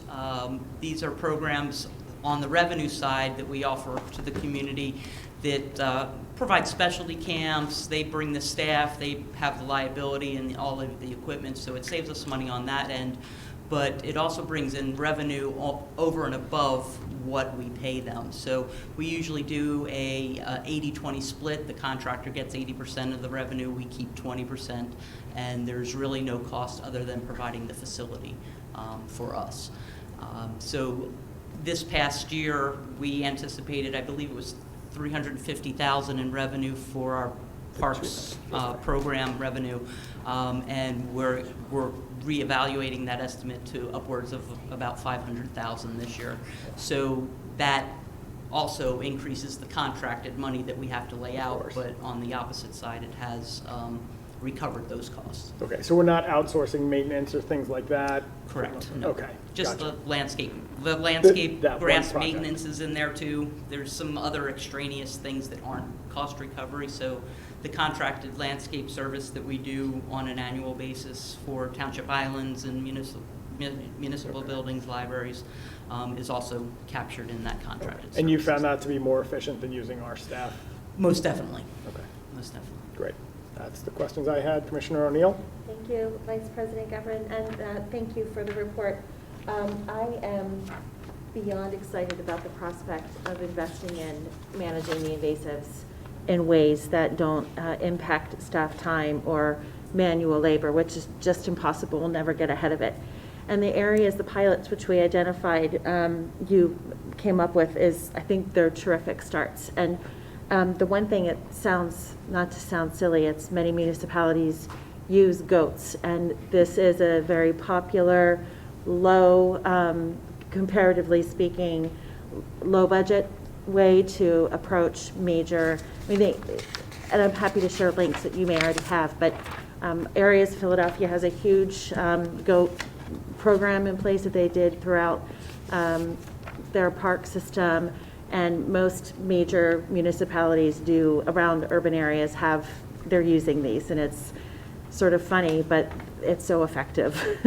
So I'd like to be able to work with you on that too as we move forward. But I think this will be a really good use of time and money with respect to going after these invasives, which are really hurting, really destroying the very canopy that we care so much about as an identifying part of our township. So thank you for that. Happy to support that one. Great. I will say that that comment was the greatest of all time. Thank you. Commissioner Grimes. Thank you. Donna, I suspect you know what I'm going to ask you before I ask it. But it is, you know, and others on the board may recall, I have been concerned that our parks, which have seen very heavy use during the pandemic, receive adequate TLC, which is of course not a budget term, but maintenance, so that they can be restored to appropriate condition for future use and, you know, for the upcoming year. Can you assure us that in this budget there are adequate resources to at least start to get a handle on things? Yes, the operating budget is one portion, and as we had prior spoke, a number of our maintenance items are in our CIP for aeration, reseeding, turf management programs, which are an ongoing process to basically eliminate invasives in our lawns and thicken the turf to better hold up to the increased traffic that we have seen throughout this pandemic. What about trail restoration? We do, a portion of the invasive proposal would include some trail restoration, particularly within the 4 parks that we're speaking of, which would then allow our in-house staff to work on some of our other existing trails. So I think it's a win-win situation. Okay, and then my last question, in the past, there have been at least seasonal park wardens to help enforce dog rules and other things in some of the parks. Is that also in here at current levels, or is that seeing any sort of increase? It is in at current levels, which is a complement of 8 positions, and it kind of goes hand in hand with the $2 an hour pay increase. Those positions would also be applicable to that, and we have a very hard time recruiting people. Of the 8, we filled 2 this past season, so we are struggling to fill those, and hopefully the pay increase will give us some more applicants in that vein. Okay, thank you, and thank you, Vice President Gallo. Thank you, Commissioner Grimes. Commissioner Durbin, I think. Thank you so much. I'm so happy to hear about your program to work on the invasives, because I have to tell you, late this afternoon, I've got information from residents that they were upset you were not going to fill a maintainer position, and you know, they gave me long lists of places where there's invasive ivy and porcelain berry and what is that horrible bishop's weed or gout weed that's growing everywhere. And so that's going to be really great if we can really make inroads on that, also in safe and sustainable ways. I'm wondering also if you've thought about maybe having a volunteer coordinator help you out too, because there are a lot of neighbors who want to help out in the parks, don't know how to help out in the parks, need training for it, and you could have somebody recruit those people and also utilize them. You know, we've had sort of really ad hoc use of people supervising community service or work release people. We could, you know, do a little more of that too. And it's just that we have so many great parks and there's such a huge need, and the invasives are taking us over in a lot of places. Thank you. Thank you, Commissioner Durbin. Commissioner Kramer.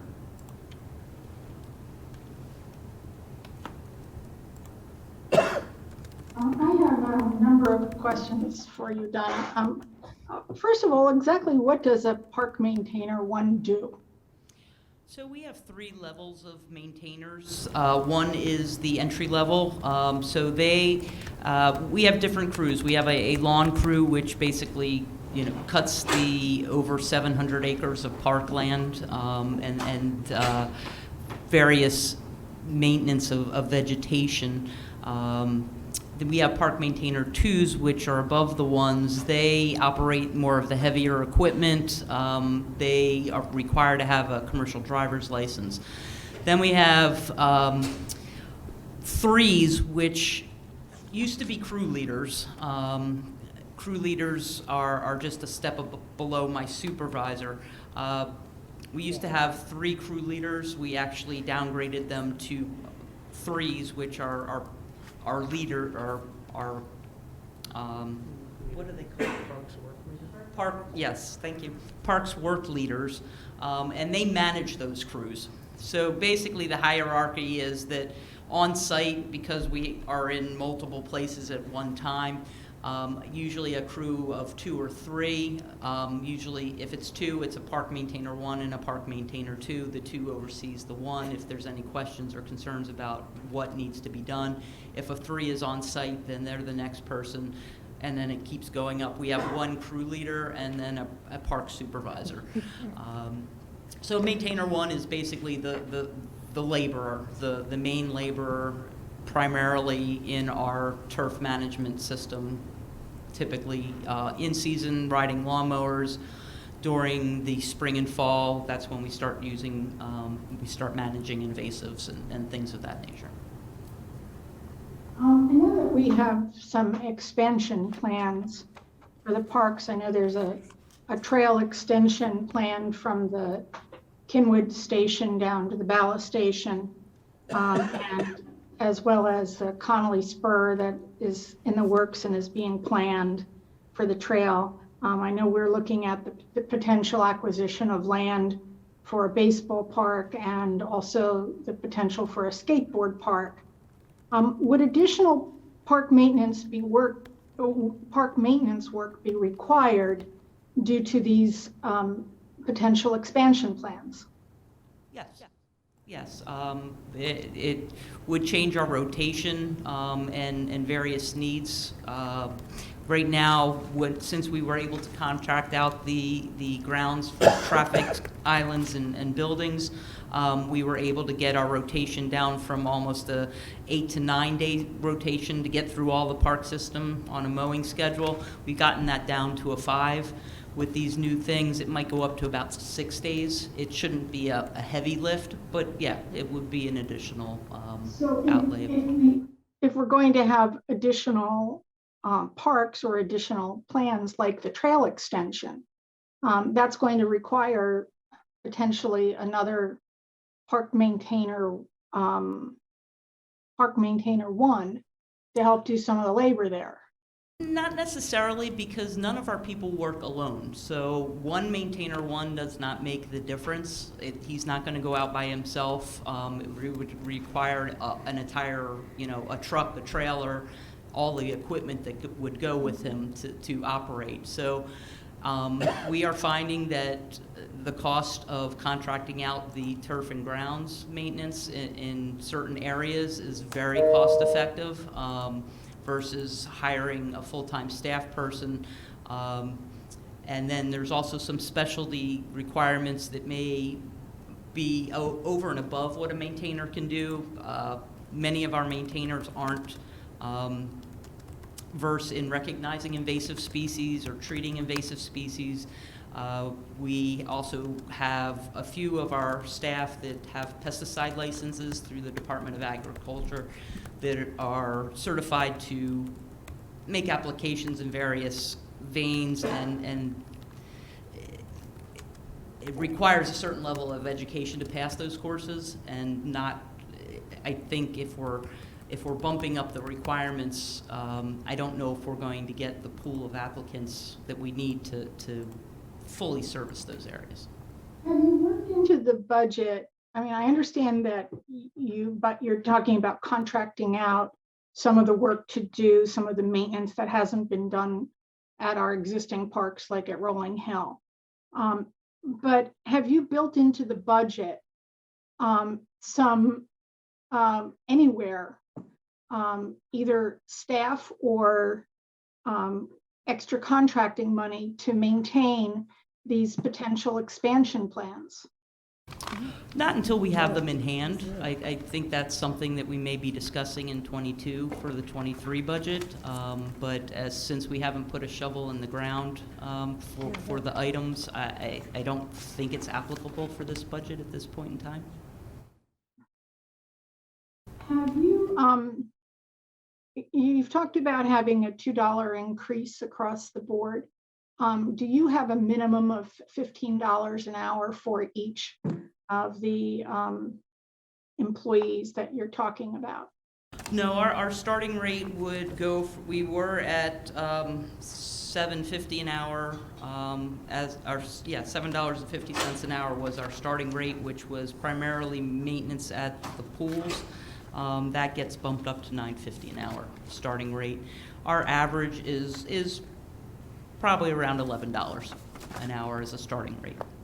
I would think that as a matter of policy, we ought to have a minimum of a $15 an hour, which is sort of bare livability wage for each of the positions. And I would like to know if we were to do that, what the economic impact would be to raise it up to an appropriate level like that.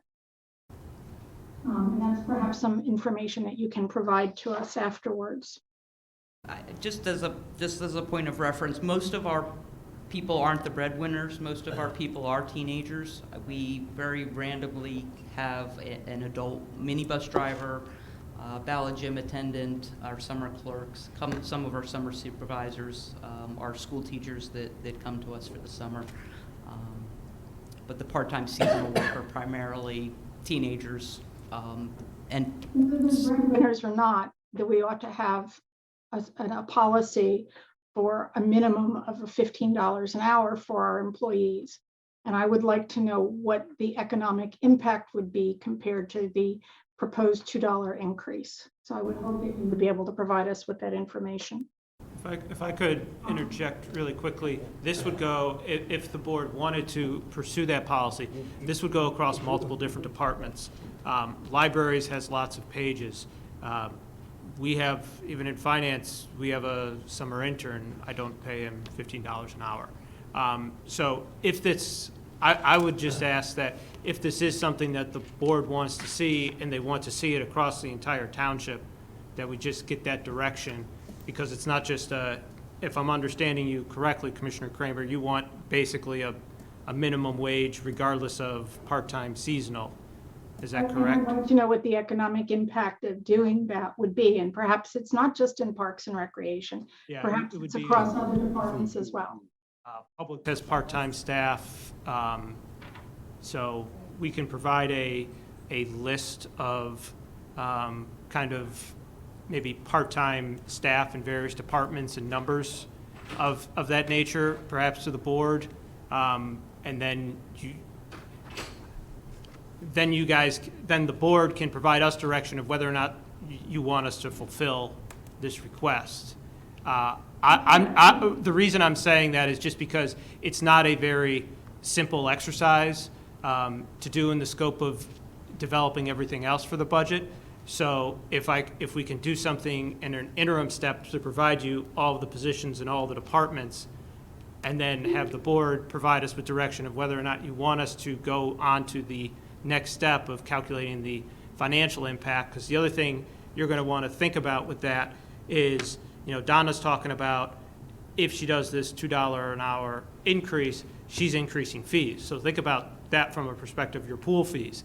If all of a sudden she's paying someone twice as much, those pool fees are going to go up a lot, or we're going to be subsidizing them more. So that's those are all just the policy implications. So I understand, but I think we need some information in order to be able to, Yeah. to I assess. don't think it'd be too difficult for us to gather up an overall list based upon the salary page information that you guys have on part-time personnel that are making less than that. And then we can bring that back to the board at a future finance committee, and you can provide us direction of whether or not you want us to pursue the analysis further. Eric, I think your interim approach makes a lot of sense. You have a lot on your plate in the next 2 months with this budget to do a full-blown analysis at this time. I think taking that approach makes a lot of sense. I don't think it won't be too much work for at least us to do that interim step, and then I think we can generally have an idea for you about, we won't have final numbers, but an order of magnitude. But I just want people to remember that it's not just this number, it's a domino in terms of, especially all the programs that people love so much that Donna and her people always put out there. But having sat through 5 or 6 pool fee discussions, I know how much people love to have the pools costs somewhat near their overall costs. And if we're going to change that, I mean, you're talking about 30, 40, 50% potentially? Well, my concern is if we bring the minimum person up to $15 an hour, that exponentially raises the aquatics director's positions and the assistant manager's positions and the lifeguard positions, accordingly, because I can't pay my lifeguard the same as I'm paying the gate attendant. One follow-up question. Donna, it was my understanding from talking with Chris Leswing that the trail extension from the Kinwood Station down to the Ballast Station is hopefully going to be underway underway next year.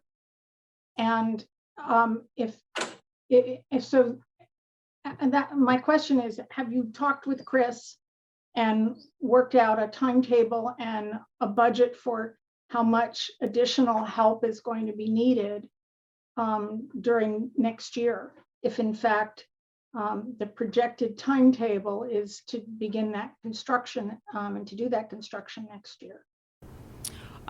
Chris and I have discussed it. We actually have an upcoming meeting. I don't think it's next week, but I think it's the following, with the designers. We are nowhere near construction documents.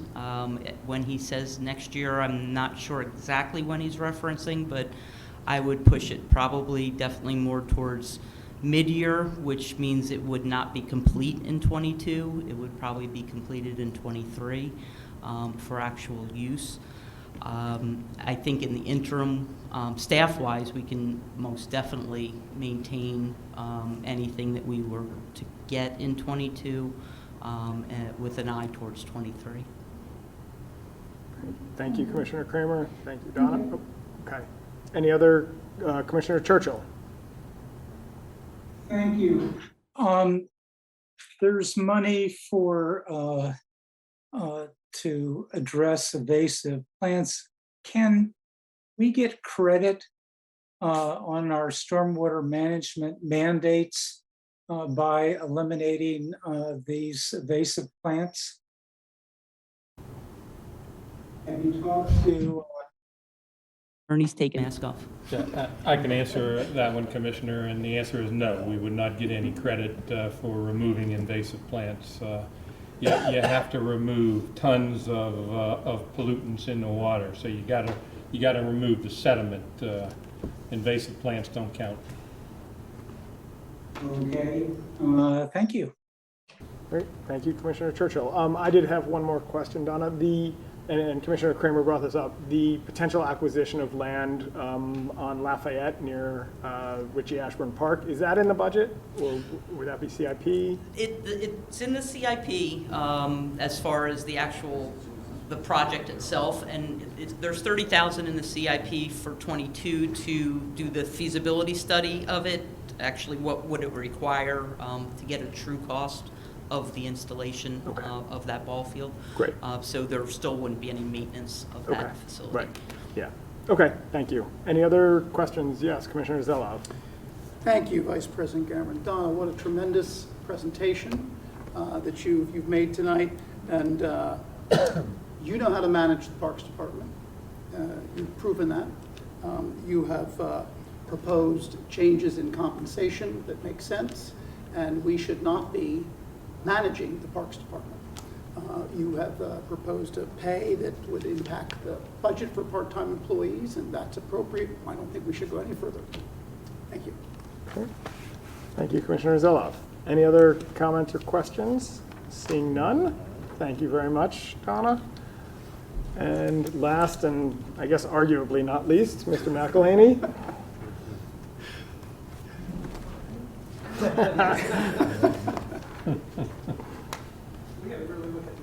Should be the last. And judging from experience, I'll ask you right now to please speak up.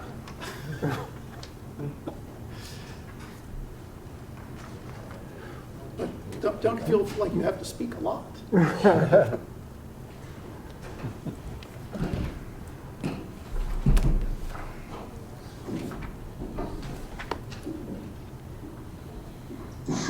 So, I'll do my best to speak up to satisfy Commissioner Gavin. That said, just a reminder to the board that the Public Works Department is made up of 8 divisions. So I constantly work on how can I be more efficient, because each of the department heads has touched on key points and goals and so forth. So what I've tried to do is pull one highlight or goal from each of the divisions to group it together so we can condense a little bit. So I'll go through that real quick, and then I'll go to the overall department budget and then some individual divisions where we've had some changes, some ups and downs, so you have a barometer of where we are. So that said, one of the common things that is a goal within all of our department is the asset management system. We've been working with IT over the last several years to make the system work better. We had some technology issues with mobile devices and so forth, and also getting computers and hardware, and we've been working, and each of the departments has been getting the equipment and moving forward and developing, and that's been a great asset division-wide and I think for the entire township. One of our main goals is, again, to implementation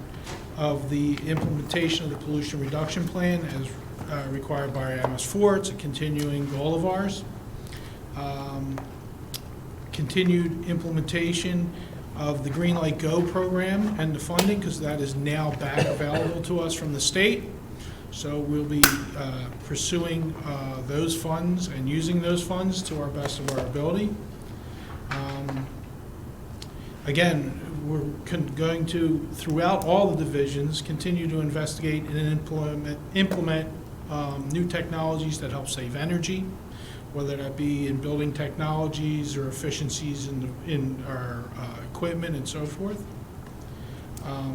Sewer department, one of our big goals, I singled this out because they're a little bit different, is the new valving at several stations and electrical upgrades to the systems because of underground faults and so forth, so those upgrades.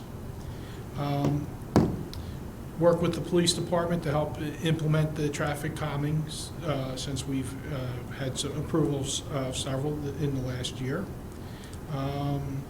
Again, continued review of all electric vehicles and electric equipment and those technologies throughout all of the divisions.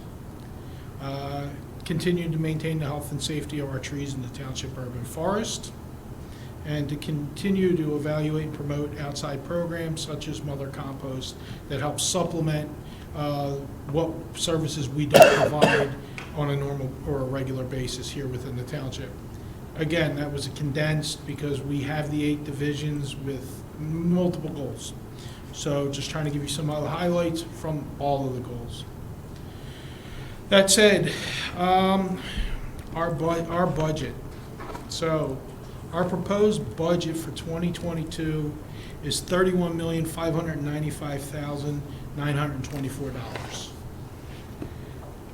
Our proposed budget for 2021 was $30,097,226. So our budget difference between 2022 and 2021 was $1,498,698, or almost 5%, 4.9 increase over the eight divisions for the department. Our 2022 versus our 2021 removal of salaries and compensation, those items, the delta is $953,142 department-wide, or 3.1%. These are the items that we have the access and control over. Our 2022 budget versus our 2021 estimated actual is $669,915, or 2%. The reason I highlight this is that you'll see in my presentation as I move forward that some of our departments have experienced extreme increases, and we're already seeing that in our estimated actual with the increase of 2%. We're seeing that throughout several of our divisions, that there are items that we are experiencing increases that we cannot really control. And as I go through each of those divisions, I'll give you a little bit of a highlight. The first would be our public works fleet. Our 2022 budget versus our 2021 budget is almost 20% greater. A lot of that is due to such things as an increase in our consumables, such as tires, filters, our gas costs. We have an estimated increase this year of $50,000. Our diesel fuel, $60,000. Our equipment and repair costs are up about $21,000. So that's just a slight sampling of where we're seeing increases. The simplest things are going through the roof. And week to week, we don't know what those items will be. Early in the pandemic, it was one item. Now it's a different item. With that, we're seeing huge spikes in cost in vehicles, in the parts. We're seeing monstrous delays in those items, but we're seeing monstrous delays in the delivery of vehicles. We ordered in 2020 a new vehicle for the fire marshal's office. It arrived 2 weeks ago. With that delay, all the equipment that had been ordered by our outfitting firm had been built and had been manufactured to fit a 2020 vehicle. They sent us a 2021, which was nice of them, but none of our equipment fit. The vendor's not going to charge us an up cost for the 2021 equipment, but we are delayed in putting that vehicle in service while we wait for that equipment, because it is specialized and that vehicle must be outfitted before it goes to the road. So these are some of the delays, what we are experiencing. As you know, earlier this year, we had a long discussion about our equipment and the vehicles we'd be ordering for this year. We've been able to order some of the incidental equipment, but as for trucks and police vehicles, we have not been able to order them yet. The manufacturers are telling us that we will have a 2-week window at some point to place orders, but they're not giving us prices yet, and they're not guaranteeing those prices as of yet. So we are constantly expending more money to keep some vehicles on the road that we had hoped to have replaced by this time. So we face numerous challenges with the fleet division on a daily basis, and it's an ever-changing day. My fleet manager does extremely well with keeping track of it, but his challenges are numerous and they change daily. So that's one of the areas where we're seeing a rather large increase in our budget for next year. So that's of note.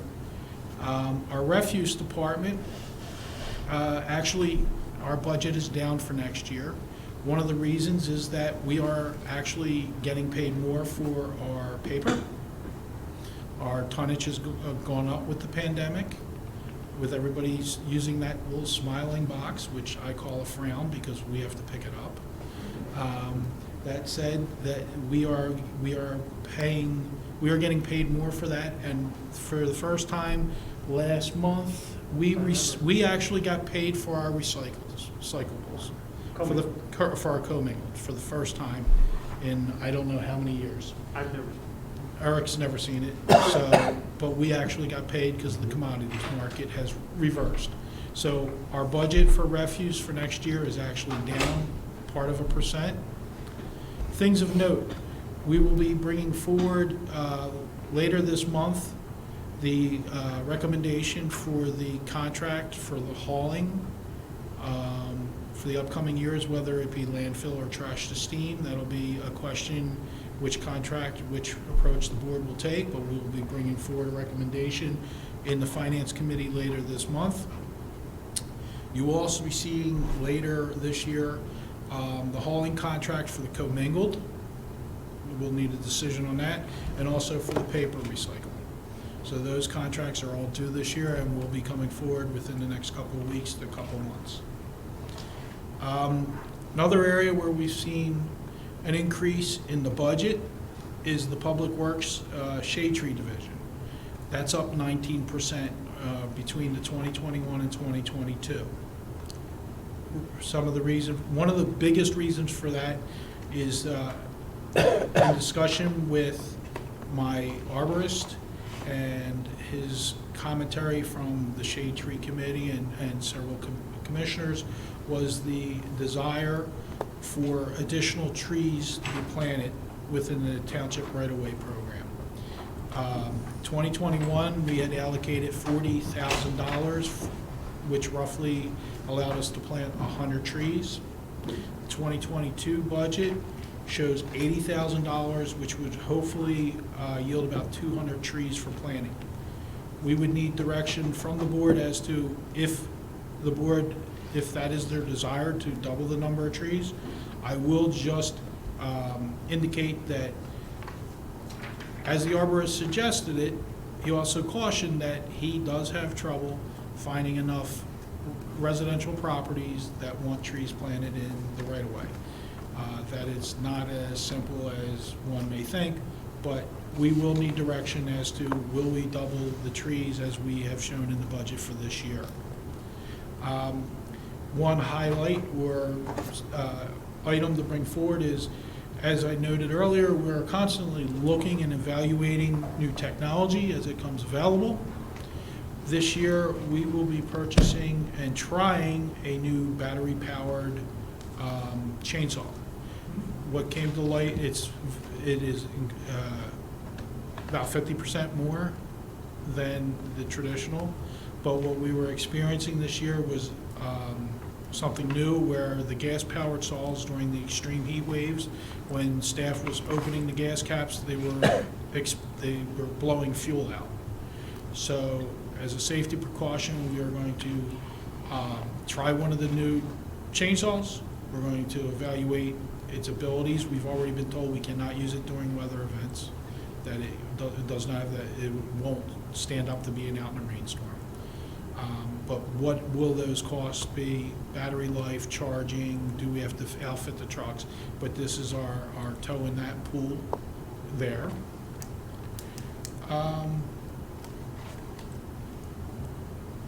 Again, the next is that the electric division or electric shop, we are currently winding down our energy savings program and our installation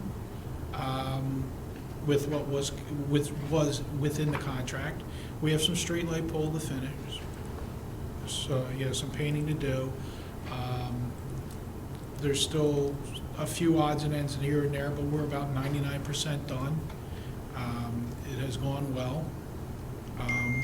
We've had minimal failure rate. One of the things we did find that is interesting is the new lights will indicate when there's a PICO issue. If there's a line voltage drop and different things, so blinking lights, more likely than not, we're finding is a voltage issue with PICO, and it's helping us identify service issues within different areas. But we are also in receipt of several rebates from PICO, and we are seeing the cost savings. We are seeing the cost savings in the bills that we're starting to receive from PICO. So the program is starting to pay back for itself. So they're kind of the highlights of where we are. Again, unfortunately, this is the first year since I've been the director that I haven't been able to give you a budget with a reduction in those items that we control. But the market is kind of beating us up a little bit this year with all of our consumables and so forth. Paul, I just got a text from somebody. While we can hear you, can you pull the microphone maybe closer to you? Because your TV audience is having some difficulty. Lucky them. Thank you very much, Paul. So it sounded like the one piece of information or the one policy question was on that shade tree piece. The question I have, if we budget to double the trees and we end up just not being able to install that many trees, is there a downside to doing that? Well, what we would need to do is, if we budget for it, I would ask the arborist to identify all the locations first before we go.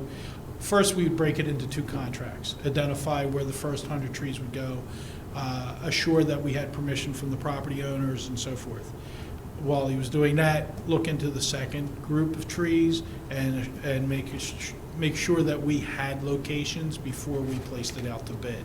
So if he was only able to locate an additional 50, then that's how we would write the second bid document. Okay.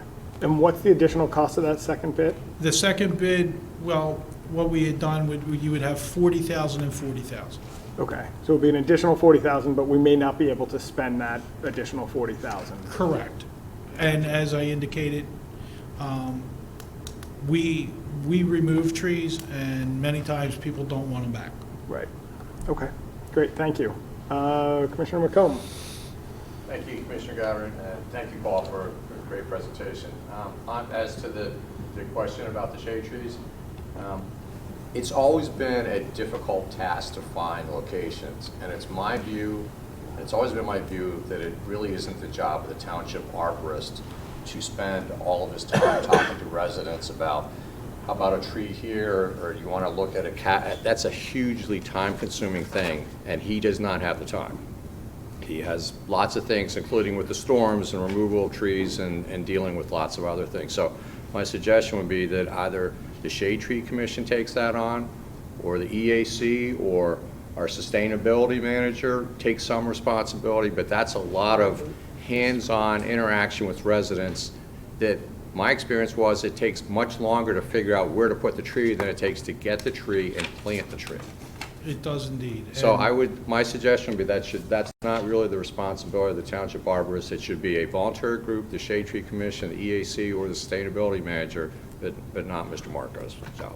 He will, if that is the case, as you would know, he would have to have some oversight just to make sure of burial. Sure, there are underlying utilities and overhead things, and Yeah. he would have final say-so, but it's that back and forth with the residents that could take a dozen telephone calls. He spends a lot of time. Yeah, and he pursuing. does a very good job, but I think that's not, I think at budget time, we make the best use of our resources and the best return of investment of time, and that's not a good use of his time. Understood. Thanks. Okay, thank you, Commissioner McComb. Commissioner Zelhoff. Thank you, Vice President Gavin. I will endorse Commissioner McComb's comments that he just made about placement of trees. Then I also want to ask, does the budget for trees include the trees, or is it just the labor to plant the trees? Both. So, does it incorporate all the trees that the township is getting for large projects that are providing trees in order to comply with the Natural Features Code, where they can't plant the trees on the site, which occurred recently on a very large project in Ardmore, and I think a meaningful number of trees. And we may see that in a project coming our way soon, a different project. So is that incorporated into your calculations? Well, what those trees, those donations, that is a pot of money, for lack of a better term. Right. So what the arborist has been instructed to do, what Joe has been instructed to do is, as he finds placements, because those monies have restrictions, they have to be used in certain areas. Because it was an Ardmore donation, it has to be. So what he's going to do is his replacement trees, those that fall in those catchment areas for those trees, those monies would be then taken out of that fund. So why don't we remove the restriction? And why make it so difficult? If trees are contributed, they're not donations, if the funds are contributed to meet the code, why don't we make them available for tree planting anywhere in the township? Since it's difficult to find places to plant trees. I'm asking that to my colleagues, rhetorical question. I think it's money. It's the I think what building and planning, Chris Lesswing does is allocates a cost. And then if the developer can't put a tree in, that sum, the cost of that tree, is held by building and planning and can be used anywhere in the township, but it's separate than the shade tree division's budget. That's not what Paul's saying. No, my understanding, we've had several meetings, is those dollars are restricted to given areas. Shouldn't be. Near the development. Near the development. And I'm raising the point, why should we restrict them? That's our decision. Correct. We don't have to restrict them to certain areas if Yeah, we're having difficulty finding locations. Yeah. And with that, if you as you noted, one of the largest developments is going to be the Ardmore area, and take the Ardmore area, it's a highly developed, highly dense area, which is that much more of a challenge for Mr. Marco to find places for trees. So I'll ask our township manager to work with his management team on this issue. Yeah, that's certainly something we can look at. It probably involves a code change and a little advice from the solicitor, but not that difficult. Very good. My next question is, since the LED street lights that project is just about completed, so what new work or additional work will the electrical division be now doing, since they will have less light bulbs to replace? Well, we do have failures. We do have maintenance. But we will have less. No, we have less, but we still have calls and stuff like that. But there's a lot of deferred maintenance that we haven't been doing, like cleaning of all of the boxes, the cabinets, what you see, the streetlight cabinets and all that kind of stuff. That's been deferred. There's a lot of deferred maintenance and items that staff hasn't had the opportunity to get to. Plus, unfortunately, in the last several years, we've had 2 deaths within the department and haven't been close to full complement in the last 2 to 3 years. So they're behind, and so a little bit of relief from the streetlights, but not having as much in the way of streetlights, but they're still struggling to keep up with what they do have. So there's open positions? We have open positions. Okay. As I noted, we haven't been full complement in several years. Thank you. Thank you, Commissioner Zilov. Commissioner Durbin, do I see a comment from you? Yeah, I'm aware that there are some volunteers from Shade Tree who are actually going to do an outreach to like Ardmore to try and plant trees and try to work with people to plant trees.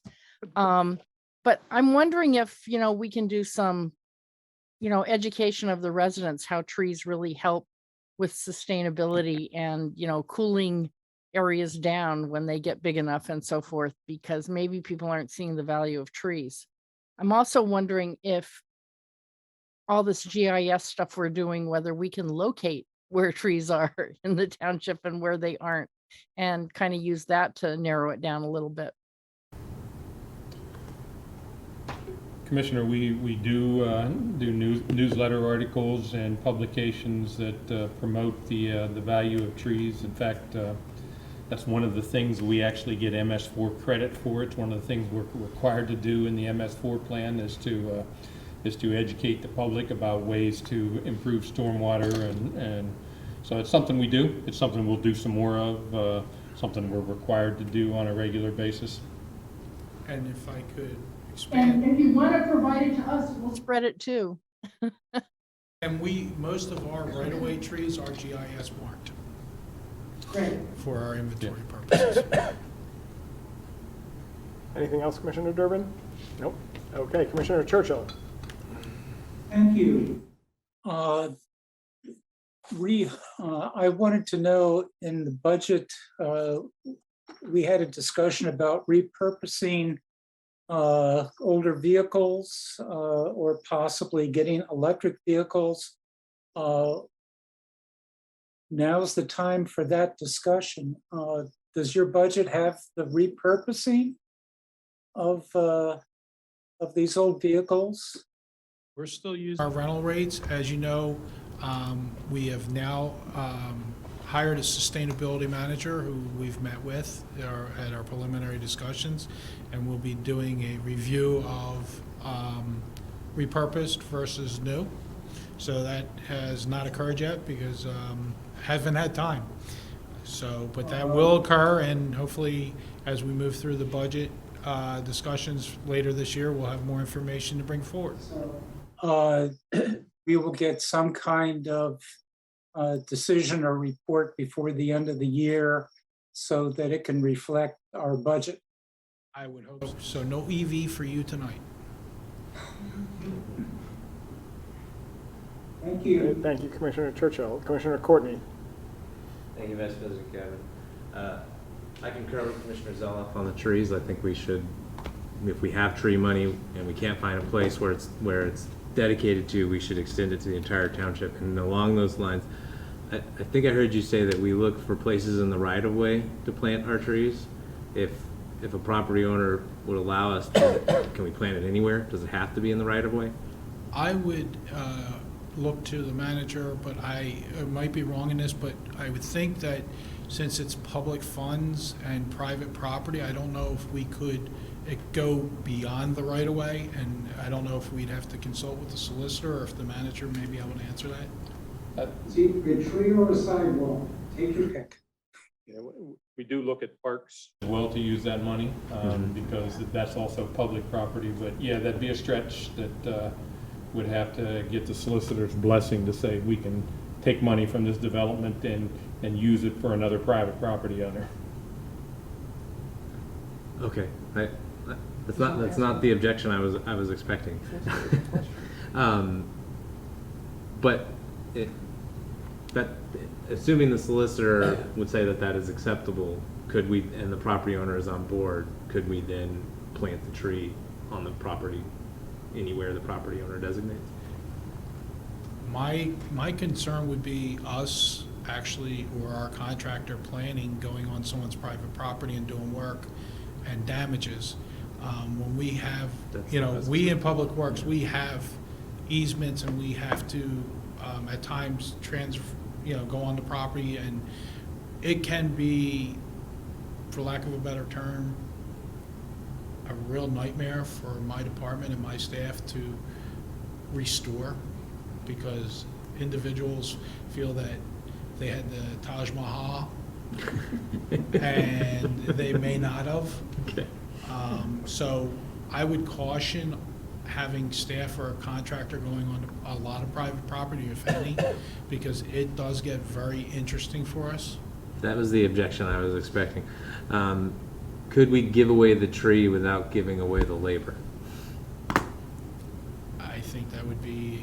Again, I think that comes back to the question I raised is, can we take money from a developer, turn it into public dollars, and then give it to a private property owner? Right. That's the legal question that would have to be decided. I think there's actually, just to jump in, I think there's actually another legal issue, which is the township retains the responsibility for maintenance of that tree, and therefore would need some kind of perpetual easement across the property owner's property to access it. We don't want that. No. We don't want to do that. It never happened. So, We never wanted it. well, I'm aware of tree giveaways that have occurred in other townships.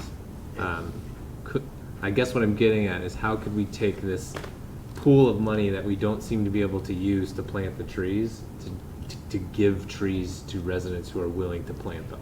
Well, I think that if you were to lift the restriction, that those monies that are contributed by developers and took the restriction that had to stay in that localized area, that we could easily, with 2 or 3 plantings, use all those funds, without a doubt. I mean, because then we would just use it in our normal right-of-way program.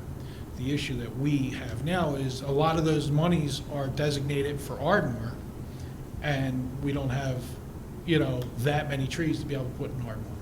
So if that designation or the restriction was lifted by policy, then we, if we spent $40,000 a year, that pool would be exhausted in 2 years. Okay. It's good to know. I think we should pursue getting rid of that restriction because the money isn't doing us any good, the trees would. Moving on, the waste hauling contract, you said you'd be bringing back a recommendation. I know that the EAC has done some research, and I think our sustainability manager is getting involved in that as well. Will your recommendation include sort of their feedback and input? Well, we should be receiving the bids. The bids are coming in on Tuesday, I believe, for that, and then we'll be providing the responses to the sustainability manager for her to do a review from an environmental perspective as well as just a cost perspective. Great. And last question, I recently learned that we applied for an alternative fuels grant and we didn't get it. Can you elaborate as to why we didn't get that? One of what I've heard is that we have to have a fully committed project. In other words, we're going to do it fully committed, no matter whether we get the grant or not. Okay. And we did not have that commitment for said project. Great. Well, hopefully we can apply again with a fully committed project. Our fleet manager is working with our sustainability manager to review what we have applied for, what's coming forward, and we'll be working together to apply for whatever, whenever they become available. Great. Thank you, Paul. Thank you, Commissioner Courtney. Any other comments or questions? Commissioner O'Neill. Thank you. Thanks. I just have a couple of questions about, and just to echo what many of the commissioners I think said this evening about sort of the prioritization of shade tree and whether it should be on, removing end-of-life trees or maybe planting new. And I would definitely lean on the side of if they're sick, dying, that's where the priority ought to be. And along with the tree removal, I know that stumps are usually contracted out, so that right now we are sort of dotted with stumps all over the place. In a way, that's a marker for a new marked tree going in, so that if there's a stump, that's likely a marked tree that the township had, so maybe that's a location of a new tree. And I assume that the software that we have that tracks where trees are taken down, removed, the inventory would keep track of all of that? It does. Not all stumps are ground by a contractor. What had occurred in the past years is that staff had gotten behind. So one of my directives was, as we move forward with our letting of contracts, also include stump grinding, so that we can get caught up. And staff has been going back and they're doing their part, and some of it they've been doing with some of the new cuts, for lack of a better term. As you noted, a stump is a marker, but as I noted earlier, many homeowners go, great, that tree's gone. Right. I don't want another one. That's right. So that's the challenge that Joe faces on a daily basis. And on whenever a new location for a tree is found, whether these are all with the intention of being marked trees, and they'll go right back into the inventory? Yes. With different numbers or the same number? You won't see the silver tags anymore. Right. Okay, they get overgrown, they get removed. Yeah. We GIS mark all of our trees. Okay. The only trees that we don't GIS mark is an oak tree drops an acorn and a new tree starts to grow in the right of way. But as Joe finds them, or we get inquiries as to, is this a right-of-way tree? If we find something that's not in the inventory, it's added immediately to the inventory. That's great. The only not disconnect that we have is several years ago, a tree survey was done by an outside vendor. We're still on their platform. We have the asset management platform. My staff is working with that vendor to move it onto our platform so that it's completely in our asset management system, that we're not on two parallel systems. And are those systems available in vehicles so that when workers are there to tree, they can do it sight unseen, or does it have to be emailed back? Well, when the department first got the asset management system, it first was given kind of the highway, and they were trained. And we worked with the vendor, some of it predates me, we worked with the vendor to start customizing per the department.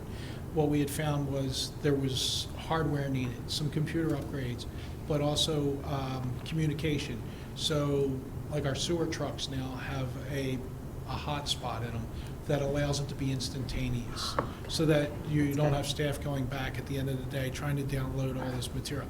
But also with that, my inspectors, when they go out, the sewer department or the shade tree department, they can look right there on the tablet and say, okay, this was last touched, or this sewer line was here, this tree was trimmed at this given date, or this tree slated for removal.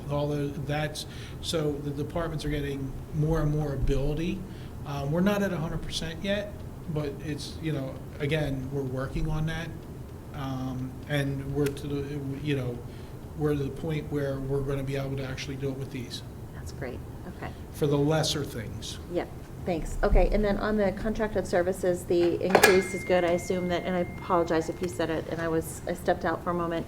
Does that include expansion of removal of trees? We're going to keep the same level of removal. Okay. It's just the expansion is the extra plantings. The extra plantings. We spoke about going from 100 to 200. Yeah. And varying the extra if we can't find placement. And trees healthy still in the ground at various commercial landscape centers, or are they already bagged? And what we do is it's placed out for bid, and what it is they are to provide trees from nurseries that are then dug at time of order and delivered and then planted by the individual vendor. Thank you. Great, thank you, Commissioner O'Neill. Any further questions? Seeing none, thank you very much, Mr. McElhaney, as always enlightening and educational. I will do my best to try to speak up. Sadly, that does not conclude the workshop. As we said about 17 hours and 3 or 4 horses ago, we still have to go back to the ARP. However, with the American Rescue Plan funding, as we mentioned at the beginning, we're just going to be talking about it from a process standpoint and not get into details and thoughts on what we should be spending this money on. In the next couple of days, an email will come out from the Finance Committee to the board asking for input on people's ideas on how to, what programs and projects they think this money should be spent on. The Finance Committee will work with our CFO and Township Manager to pull that together into a recommendation and kind of create a document to send back out to the board, which would have all of the ideas, so there would be visibility on everything that was proposed, as well as a recommendation that will come back to the board, and then we'll be discussing that, using that as the baseline for the discussion when we come back. With that said, I want to turn it back to our Township Manager, who in the memo, if you want to talk about just how this money can be used, what information we have on this money that will help people as they go through that next step in the process.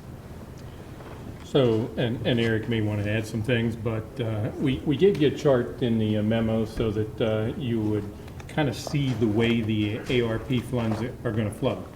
Obviously, we've already taken in, over $12 million. But there's a formula that in the regulations that says you're allowed to run a calculation on what your revenue loss was in 2020 compared to 2019. And so we've used those regulations and we've run that calculation, and we know that right now that out of this first half that we've already received, we can claim $11.7 million worth of revenue loss. That money, because we can claim it as revenue loss, basically gets freed up. And so it's really there and available for the commissioners to use for whatever you want with very little restrictions. There's only a few items in the regulations that you can't use the money for. So that money, that 11.7, we already know we can claim. We can plan to use for capital projects. You can plan to use it to help supplement the operating budget. You can plan to use it for new programs, or you can plan to use it for any of those other eligible uses. The money we can't claim as lost revenue is money that has to be spent for those defined items in the ARP regulations, like stormwater or rehiring public safety personnel that had to be laid off as a result of COVID. So there, if we can't claim it as lost revenue, then it has to go to one of those other categories that are permissible under the program. So all of this kind of argues to let it flow through the budget process. Let's talk about it as we finalize the budget, figure out what things in our very well-developed CIP plan that we may want to spend some ARP dollars on, and then kind of figure out what other uses you may have that you want to spend it on.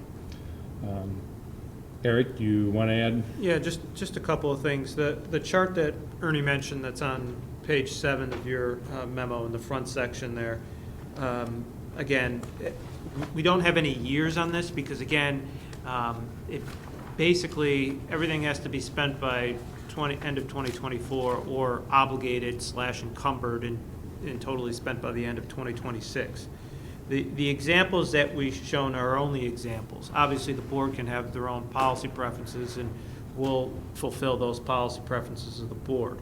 The other thing that I would just say, the rehiring of public sector staff, Manager McNeely mentioned laid off. It's actually different than that. It is to basically rehire public sector staff to get back to what staffing level you were at as of January 27th of 2020, the day the first emergency declaration was sent out. So for instance, Paul right now has 2 refuse truck driver positions open. If we wanted to, when those 2 people are hired, we could use ARP dollars to pay for them for the rest of this year and next year, et cetera. The 6 police officers you hired earlier this year, we could use ARP dollars to basically pay their salaries and benefits and things of that nature. So that's if operating budget relief is a general premise that you want to use or explore, that's a pretty straightforward way that can be done. The future revenue losses, so we will do this calculation methodology that the ARP describes every single year. So we did it from 19 to 20. We will also do it from 20 to 21. Obviously, we're having a much better year, but the way that the Act says is you basically take your revenue from 2019 and increase it each year by 4.1%. Our 2019 was really, really good. So even increasing that, we might have some smaller amount of revenue loss in the next calculation that we can use.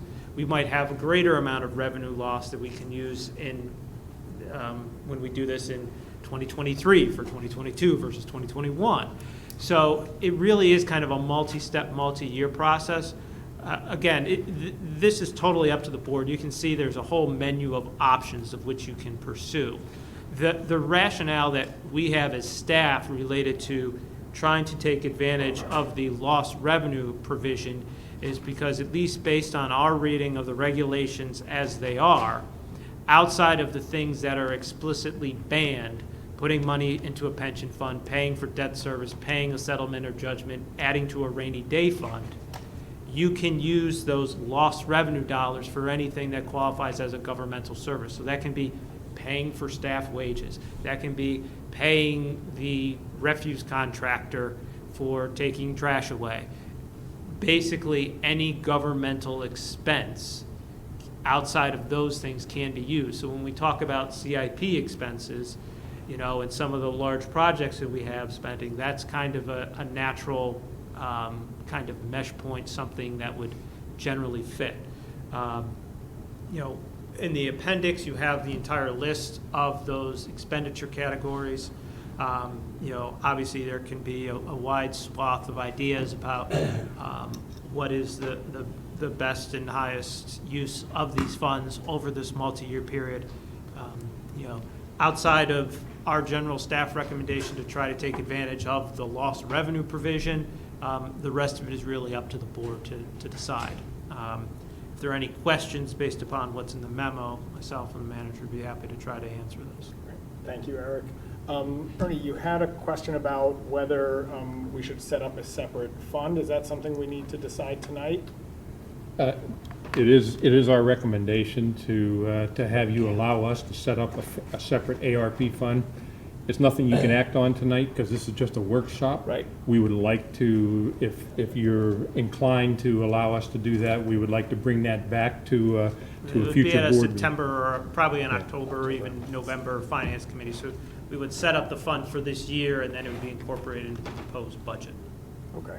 Are there any, what are the implications? It's really more of an account than a fund. Yeah, I mean, we yeah. have the money, you're just. But every fund is really a set of Is that right? accounts. Okay. So, Right. you know, it's a little bit of semantics, Yeah, but from our perspective, we think that will allow us to report the most efficiently, track the most efficiently, to fulfill all the federal reporting requirements, of which there are numerous. Are there any risks or negatives to doing that? No, not at all. Otherwise, I think you have this forever, this huge revenue that is plopped into the general fund for 2 years, of which you're constantly trying to explain and compare to. Yep. So I think it also makes the overall budget presentation and financial reporting, actually, I think it would make it much more straightforward when we look back at this 5 years from now. Great, thank you, Eric. Any questions on any of this? Like I said, a follow-up email will come out in the coming days asking people for their input, but any clarifying questions on what either Ernie or Eric has said? Commissioner Courtney? Thank you, Vice President Cameron. Regarding the rehiring of public sector staff, does it have to be the same role that was budgeted? I would have to initially? check the regulations. I don't know. I don't have a definite answer on that. I'd have to go back and check the regulations. I know that it's basically the number of positions filled as of that date. But So- I can check on that. So it's, I guess, is it positions that we had in the budget or positions where we actually had people employed? I believe it is positions we had employed. So, for instance, we might have had 136 police officers who were budgeted at the beginning of 2020. We might have had 131 that were filled, just as a for example. We might have 120 right now, again, just throwing out numbers, so that way we would have 11 that we could then reimburse. Right, okay, great. Yeah, it'd be good to know if they have to be in the same role or not. Yeah. Gives us some flexibility there. This is a question I should know the answer to, but I don't. I see there's a lot of a lot of categories for education assistance and healthy childhood environments. Did the school district get anything from the American Rescue Plan? I don't know that off the top of my head, to be honest. School districts did get money out of the American Rescue Plan, and maybe even some out of the earlier funding as well. Okay, so I don't need to worry about them. There's we a lot of we don't need to give them any money. There are a lot of expenditure categories that you will see will kind of be in traditional, what we would call county functions. Yep. A lot of the public health, vaccination programs, things of that nature. Mhm. You know, generally, I wouldn't expect we would allocate extensive dollars to a lot of those things unless, again, it still is the purview of the board to what direction they want to go. But generally, as a municipality, we'll usually stick to our wheelhouse of what municipalities do. So, and then are we allowed to use the funds on things that we've already purchased? I see like PPE is a category in your protective equipment. I'm sure we purchased a lot of it in 2020. Depends on the timing. So I think there's a various date, like in March of 2020. If you expended it after that period, even if you didn't have the dollars at that point, you can backdate it. So it depends. The dollars spent to PPE and things of that nature, thanks to Mr. Weldy doesn't want to think of how many hours he spent trolling through all of our COVID-related invoices. We are getting a grant of about $96,000 of reimbursement from a lot of our COVID-19 expenses. One of the restrictions in the ARP dollars is you can't like double dip. So we couldn't say then like all the dollars that we got reimbursed for those things, now we're going to take ARP dollars and reimburse ourselves twice. So I would say a lot of our ARP expenses outside of that, probably a lot of the larger ones were all the things we did related to meetings and IT and equipment to kind of immediately pivot. But even that's going to be fairly inconsequential in total compared to the total dollars that we have and some of the kind of CIP expenditures or other projects. Okay, thank you. For my 2 cents, I think putting this money in a separate fund, separate account is a great idea. It'll help you and it'll help us. So, thanks. Thank you, Commissioner Courtney. Commissioner McKeon. Thank you, Vice President Garvin. I saw the city of Columbia, South Carolina, just 2 days ago, passed legislation to give a stipend to frontline workers and also an additional vaccine bonus that they used from the ARP funds. Looking here at the 4 primary uses, one of them is for workers performing essential work during COVID by providing premium pay to eligible workers. And premium pay is really the equivalent to hazard pay. And I also see here in our staff memo that it's suggested at the end some kind of a one-time revenue payoff. It's prudent to do it one way so that we're not incurring costs future years on things. So my question is, this could be for either Eric or Ernie, if you're able to put together a possible framework for us to consider some kind of a one-time payment, if it's a hazard pay, possibly hazard pay with a vaccine stipend for the frontline workers in the township. If that's Public Works, who was out there, not missing a beat for the last, year and a half or so. Those are all things we could debate later on. But would you be able to put together some kind of a framework for that kind of a payment? I think we could put together some ideas. It does get complicated, so it's not like you could say, okay, let's give the bonus to the Recreation Division, because fact is, Recreation Division had so many vacancies and so many COVID infections that Highway and other divisions had to send people over. So, how many hours do you have to work to qualify to get the bonus because you worked trash or recycling? It does get complicated. Some of it's pretty straightforward. A police officer's a police officer. They work through the COVID. You could easily calculate what the number is there, but it does get a little complicated when you talk about the other essential functions. Right, there'd have to be certain places to draw a line. I get that. Yeah. But, all right, well, that's something I'll follow up after this meeting about. Thank you. Great. Thank you very much. Any other clarifying questions? Oh, Commissioner O'Neill. Real quick, as a potential use under the future sewer stormwater CIP project category, if this is the way our memo next week will present itself, how do you want us to use our CIP? You want us to just check the items on the CIP that should be considered as funding category from ARP funds, or? So we were working with Ernie to put together a template to make it easier to say, here are the ideas. Great. So that's what will go out in the So we really should be combing through the CIP. We may comb through the CIP to find out which projects that are already in the CIP could be funded through ARP, not in additional projects. I think that's up to Ideally, you. If there right. are ideas, I think a lot of people think it makes sense to, advance projects that are already there. We have a 6-year plan of a ton of projects, but if there are other projects that are not in the CIP that you want to recommend, absolutely. Have at it. Okay, Yep. thank you. Great, thank you. Any other questions? Just a quick comment in response to Commissioner O'Neill's question. The template, I would make it your response as specific as possible with as Perfect. much detail, and it will just speed up the process. Exactly. Okay, thank you. Great. Commissioner O'Neill's talking about CIP projects, so she could just refer to a project number. Sure, if it's a CIP, but if Yeah, it's that's what something, she- and generally using the Is that template, right? the Yeah. specificity is a good thing. Yeah, what I have in my personal, just for one of 14 Voices, is my focus will solely be on CIP projects, because this is big bang for buck, and that's, this is at the heart of it, I think, what the intent of ARP is.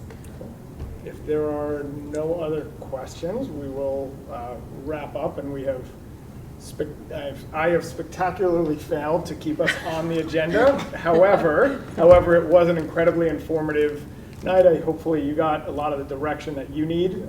Thank you to you, Eric, and you, Ernie, and to all of our staff who has put in a lot of hours on this, both tonight and leading up to tonight. So thank you, and President Bernheim, back to you. No, there's certainly no need for any apologies for the timing. You spared many of us from watching the Phillies give up 3 runs in the 9th and lose 4-3. So, but I will, end where we started, and that's appreciation for our manager, our CFO, all of, our department heads who had worked hard to put this budget, preliminary budget together for us so that we could get information, ask questions, and as well as to my colleagues for a lot of their thoughtful questions, a lot which came out tonight and then in some emails, earlier today. We have our work cut out for us. It's an interesting aspect that we've got $25 million to figure out how to appropriately, spend over the appropriate period of time. That's a good problem, and we'll follow up on a lot of these items. And with that, that will conclude the business that we have for this evening. And I thank everybody for their hard work and wish everybody a good night. We are hereby adjourned.